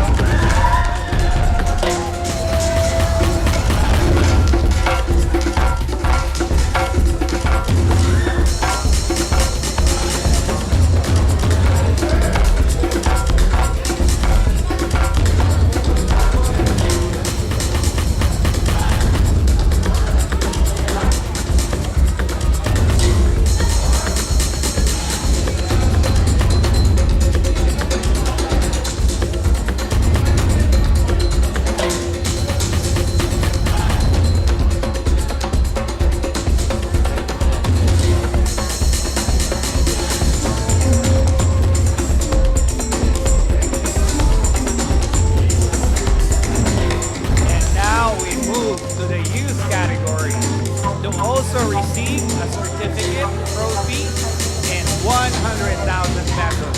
Our third best film for the youth category is Gakit's Journey of Change. Congratulations to our third best film in the youth category. It is director Yula Francis. in the open category to receive a certificate, trophy, and 150,000 pesos. Our second best film is Kalasag na Tuloy. Congratulations to our second best film in the open category and its filmmaker, Daniel Sarpe.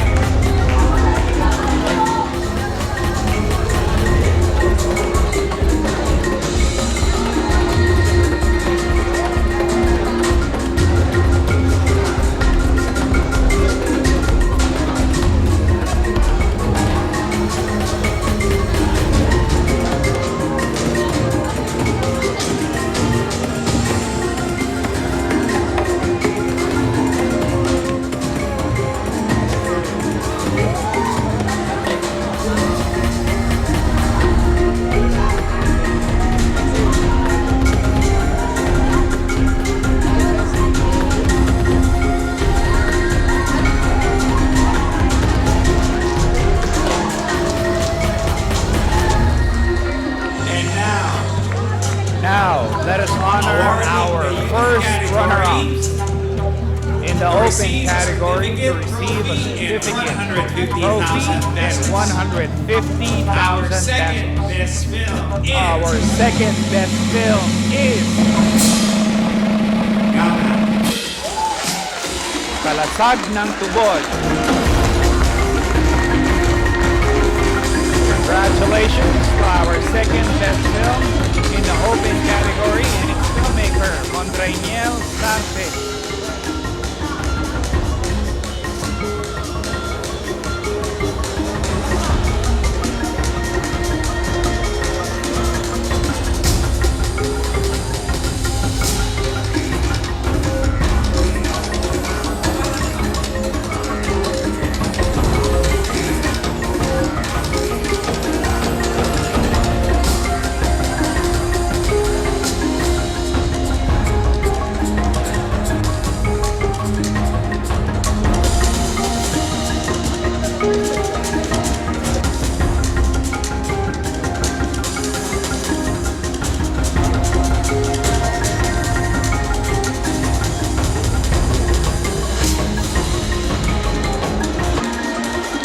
And now, awarding the youth category to receive a certificate, trophy, and 150,000 pesos. In the youth category, Our second best film may we is request our VIPs to take their seats as we head on to the Ghana. announcement of the best films in the open and youth categories of the IndieSiyensya competition.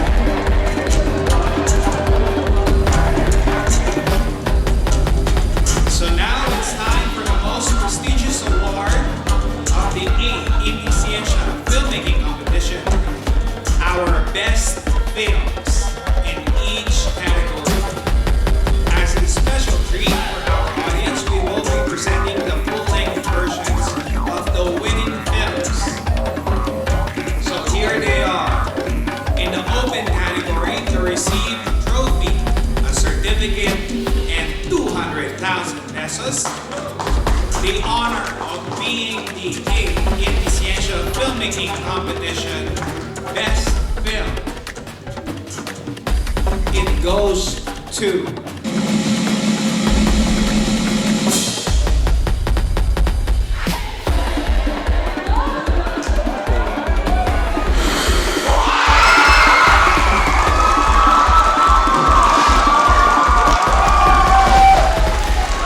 So congratulations to our second best film in the youth category.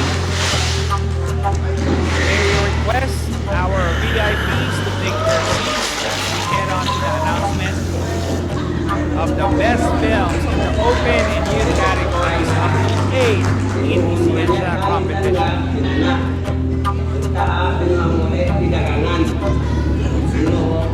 So now it's time for the most prestigious award of the 8th IndieSiyensya filmmaking competition, our best films in each category. As a special treat for our audience, we will be presenting the full-length versions of the winning films. So here they are. In the open category, to receive a trophy, a certificate, and 200,000 pesos, the honor of being the 8th IndieSiyensya filmmaking competition best film.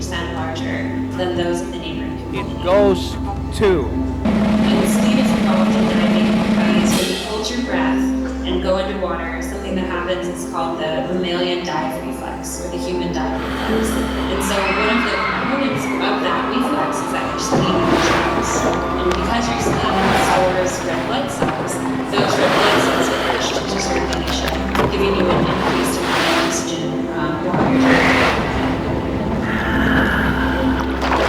And using whole genome sequencing, we're able to look at DNA or genetic data and show that we can actually identify what gene at an intersection is causing these diseases. There are a lot of diseases as well as states that you can be in terms of your health, that where your oxygen levels are Plato. So if we could understand and replicate the biology of the Sama Dilaut, so maybe I can give you a pill that makes you more like the Sama Dilaut, and in that way protects you from this condition. Doing things right is more important than any data that you can collect. And so I think that you can't do good science without doing it well and without doing it with communities.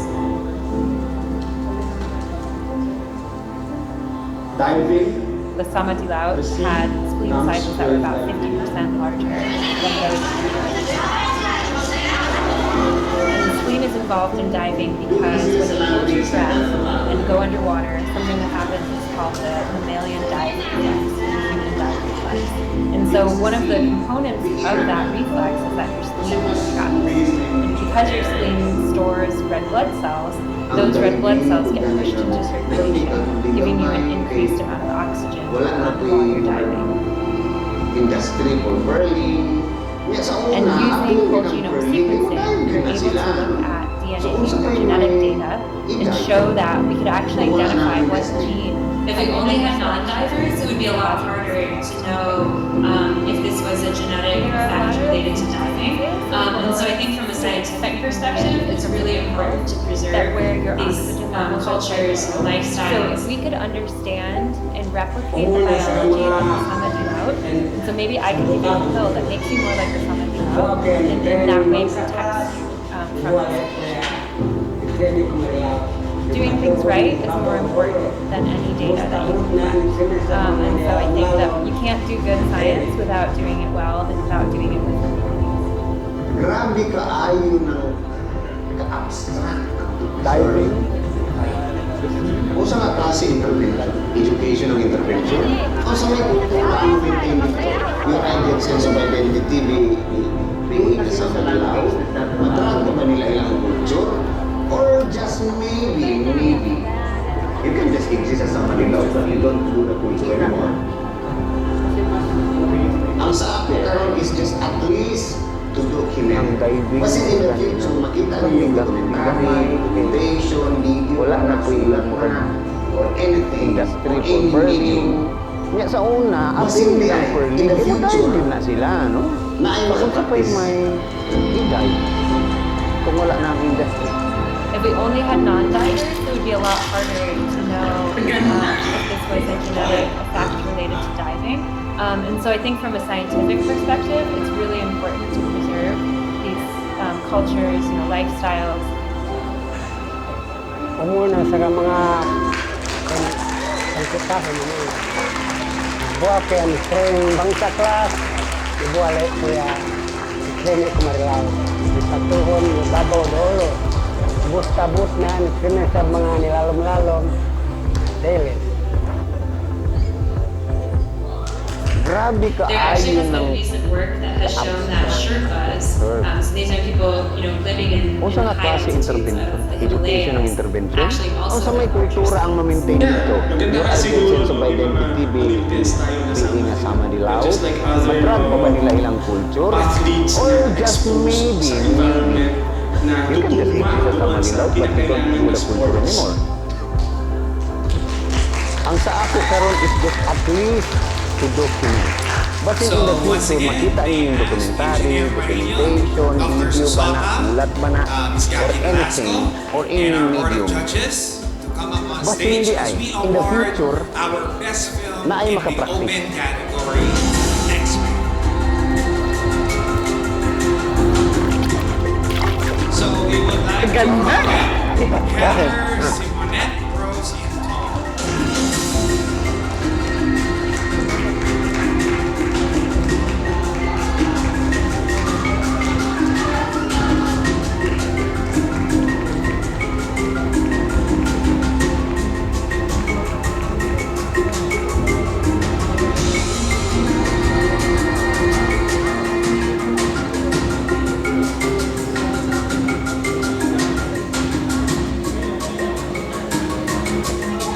There actually has been recent work that has shown that Sherpas, these are people living in the high altitudes of the Himalayas, actually also have Maganda nga siguro, no? May mga Olympians tayo na sama. They're just like other pathways na na-expose sa environment na tutugma doon sa kinakailangan ng sports.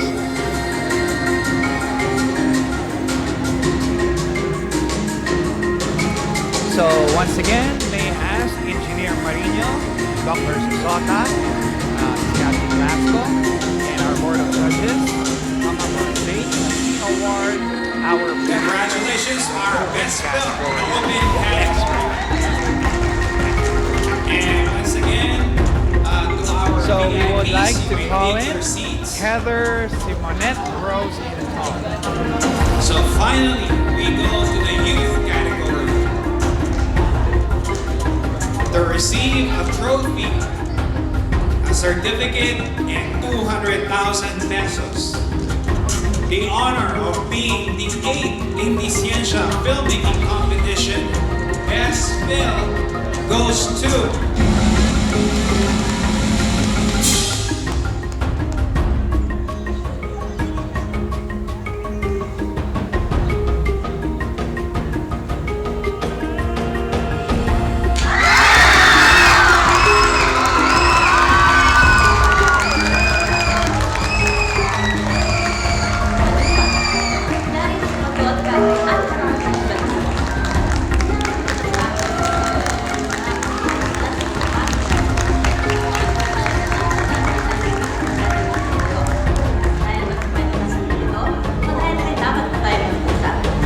Pero pag-isipan niya natin na mabuti. Talaga bang may multo rito?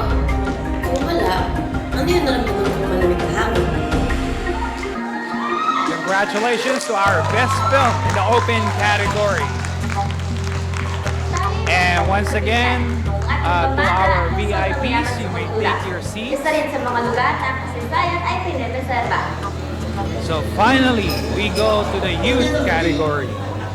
To receive a trophy, a certificate, and 200,000 pesos.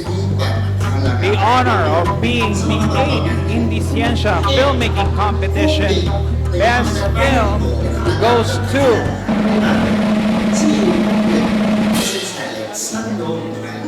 Bakit siya importante? We learn from him. Kasi itong mga music na ito, parang siya lifestyle music. Tinuturuan ka, binibigyan ka ng ways. Paano parang mamuhay yung mga Pilipino na mga during this era? Very unique yung mga tao. Makaluma. Yari sa bato at kahoy at nakakakilog balahibo. Isa lang nakatatak sa ating isipan. Mga kasabihan na kalat ay baka dahil sa mga kwento. Ano nga ba ang dahilan kung bakit na natin sa sarili ko? Dahil ba't sa kwento nasa likod ito? O dahil may dapat pa tayo magbukas? Pero pag-isipan nga natin na mabuti. Talaga bang may multo rito? Kung wala, ano yung naramdaman kong malamig na hangin? Anyos, halos kalimutan na lamang kasi sayang dala-dala nito. At alam niyo ba, nagsimula ang cable cartels Tayo'y magtungo sa binyan. Ating pamana at lungsod na mayaman sa kultura. Isa rin sa mga lugar na ang kasaysayan ay pinireserba. Sa pananakot ng mga Espanyol, lamang ang kanilang mga paniniwala na malasal ng bansa. Pati na rin ang arkitektura. Kung saan, sa bawat sulok ng ay ginamitan ng material na matibay at angkop para sa klima ng bansa at mas protektado ang mga bahay sa kalangitan. Usually, ang bahay na bato, yung mga bintana nila ay mas nakatarap sa amihan para pumasok yung hangin. Yung hangin mga baga, yun ang nagdadala ng mga bagyo, mga bintana nila dito sa harap ng kabagan. Naglalagay sila ng secondary. Ito yung mga media ang tawag.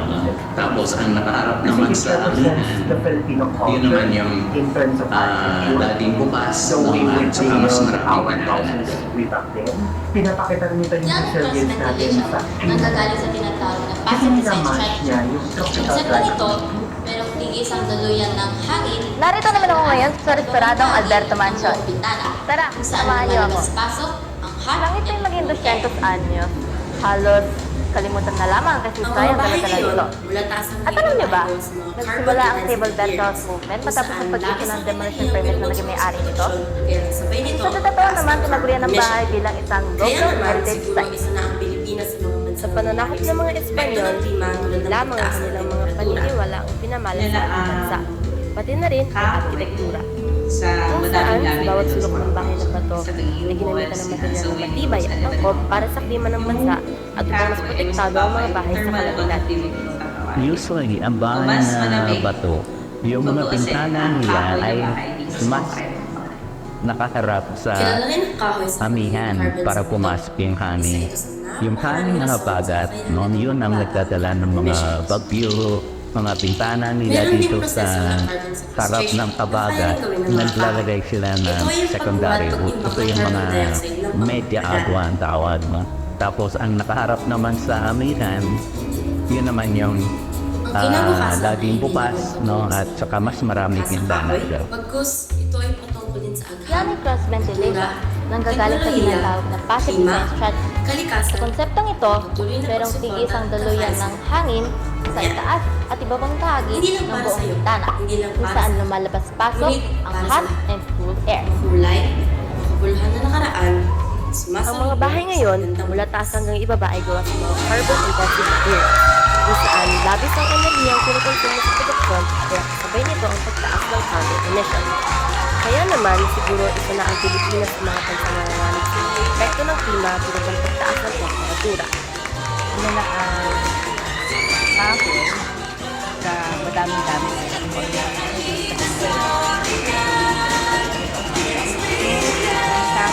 So once again, VIPs, can you join me up here on stage as we award our best film in the youth category. Kilala rin ang kahoy sa pagiging carbon ito. Congratulations to its filmmaker, Napakaraming Julia rason ay Gabriel halitang Salonga, makababa ang of the carbon Philippine emission. Binyan City Science and Technology High Meron School. ding proseso ng carbon sequestration na kaya rin gawin ng mga kahoy. Ito ay ang pagbuhat at pag-imbak ng carbon dioxide ng pangkakagalan.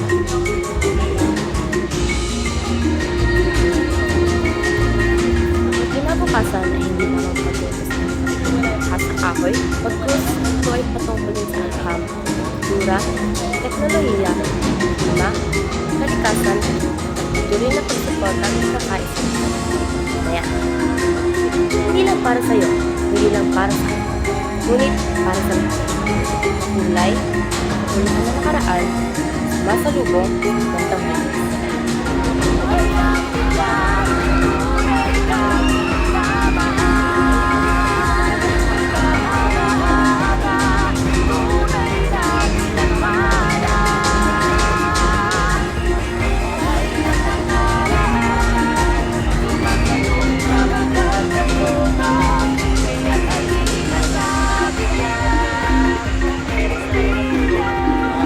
So once again, VIPs, can you join me up here on stage as we award our best film in the youth category, Kalikasan. So congratulations to its filmmaker, Julia Gabriel Salonga from the Philippine Binyan City Science and Technology High School.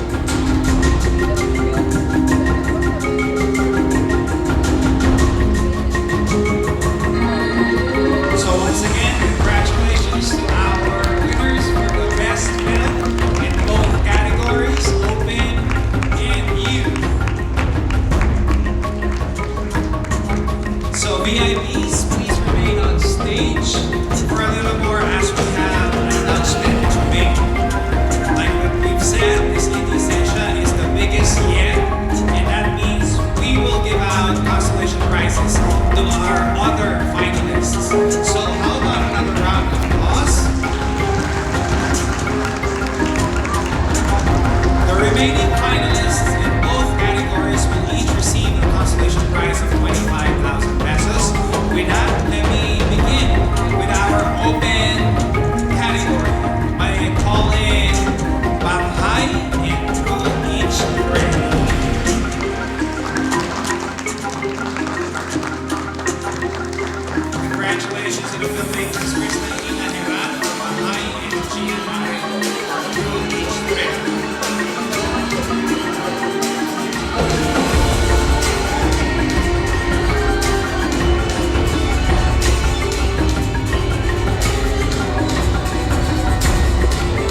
So once again, congratulations to our winners for the best film in both categories, open and youth.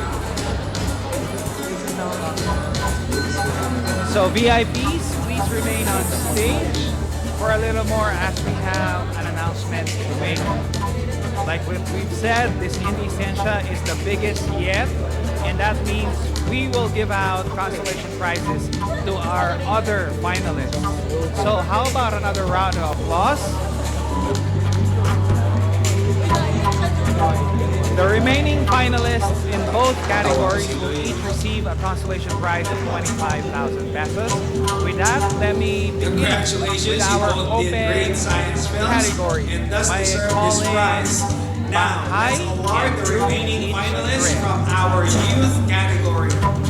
Also to receive a consolation prize of 25,000 Congratulations to the each filmmakers are Crisalina Heran from Bahai and Ian Ares for True Decadent Bitterness and Gatas. Congratulations to Lloyd Cedric Capacite for Decadent Bitterness and Kenzie Ashiel Ponce for Gatas.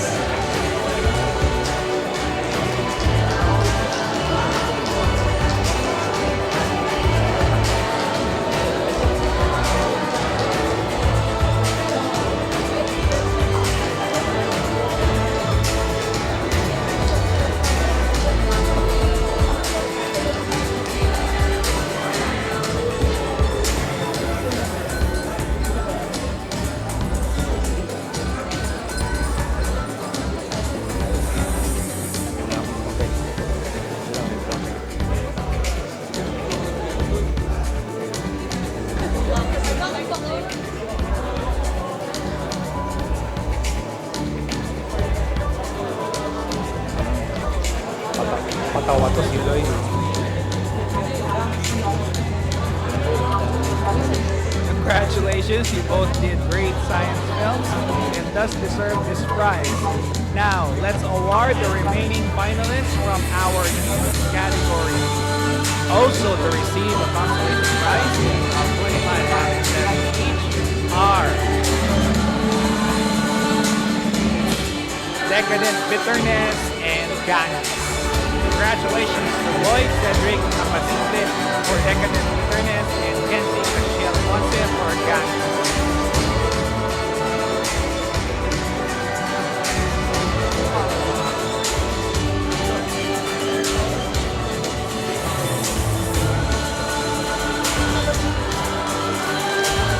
So once again, thank you very much everyone. You may all be seated. As we conclude the 8th IndieSiyensya Filmmaking Competition, may it mark the beginning of our continued commitment to sharing the inspiring message of science for the progress of Filipinos and for the development and greater appreciation of our culture. To leave us with a few parting words of inspiration is the new leader of the DOST Science Education Institute. Allow me to introduce him. Before this role, he served as a professor of development studies at the Ateneo de Manila University, where he was also the chair of the Department of Development Studies and associate dean for research and creative work. He has also held academic positions at various institutions, including the Chinese University of Hong Kong, University of Louisville, and the Max Planck Institute for the Study of Religious and Ethnic Diversity. Professor Cornelio, who holds a PhD in sociology from the National University of Singapore, specializes in the sociology of youth, generational change, and religion in public life. His research has been supported by the British Academy, the UK Arts and Humanities Research Council, and the Horizon. So once again, thank you very much everyone. You may all be seated. As we conclude the 8th IndieSiyensya Filmmaking Competition, may it mark the beginning of our continued commitment to sharing the inspiring message of science for the progress of Filipinos and for the development and greater appreciation of our culture. Friends, let us To leave listen us with a to few the parting closing words words of by Dr. inspiration is the J. new leader Cornelio, of the Director DOST of Science Education. USSCI, to be represented by Allow the me Deputy to Director, introduce him. Engineer Albert Before Marino. this role, he served as a professor of development studies at the Ateneo de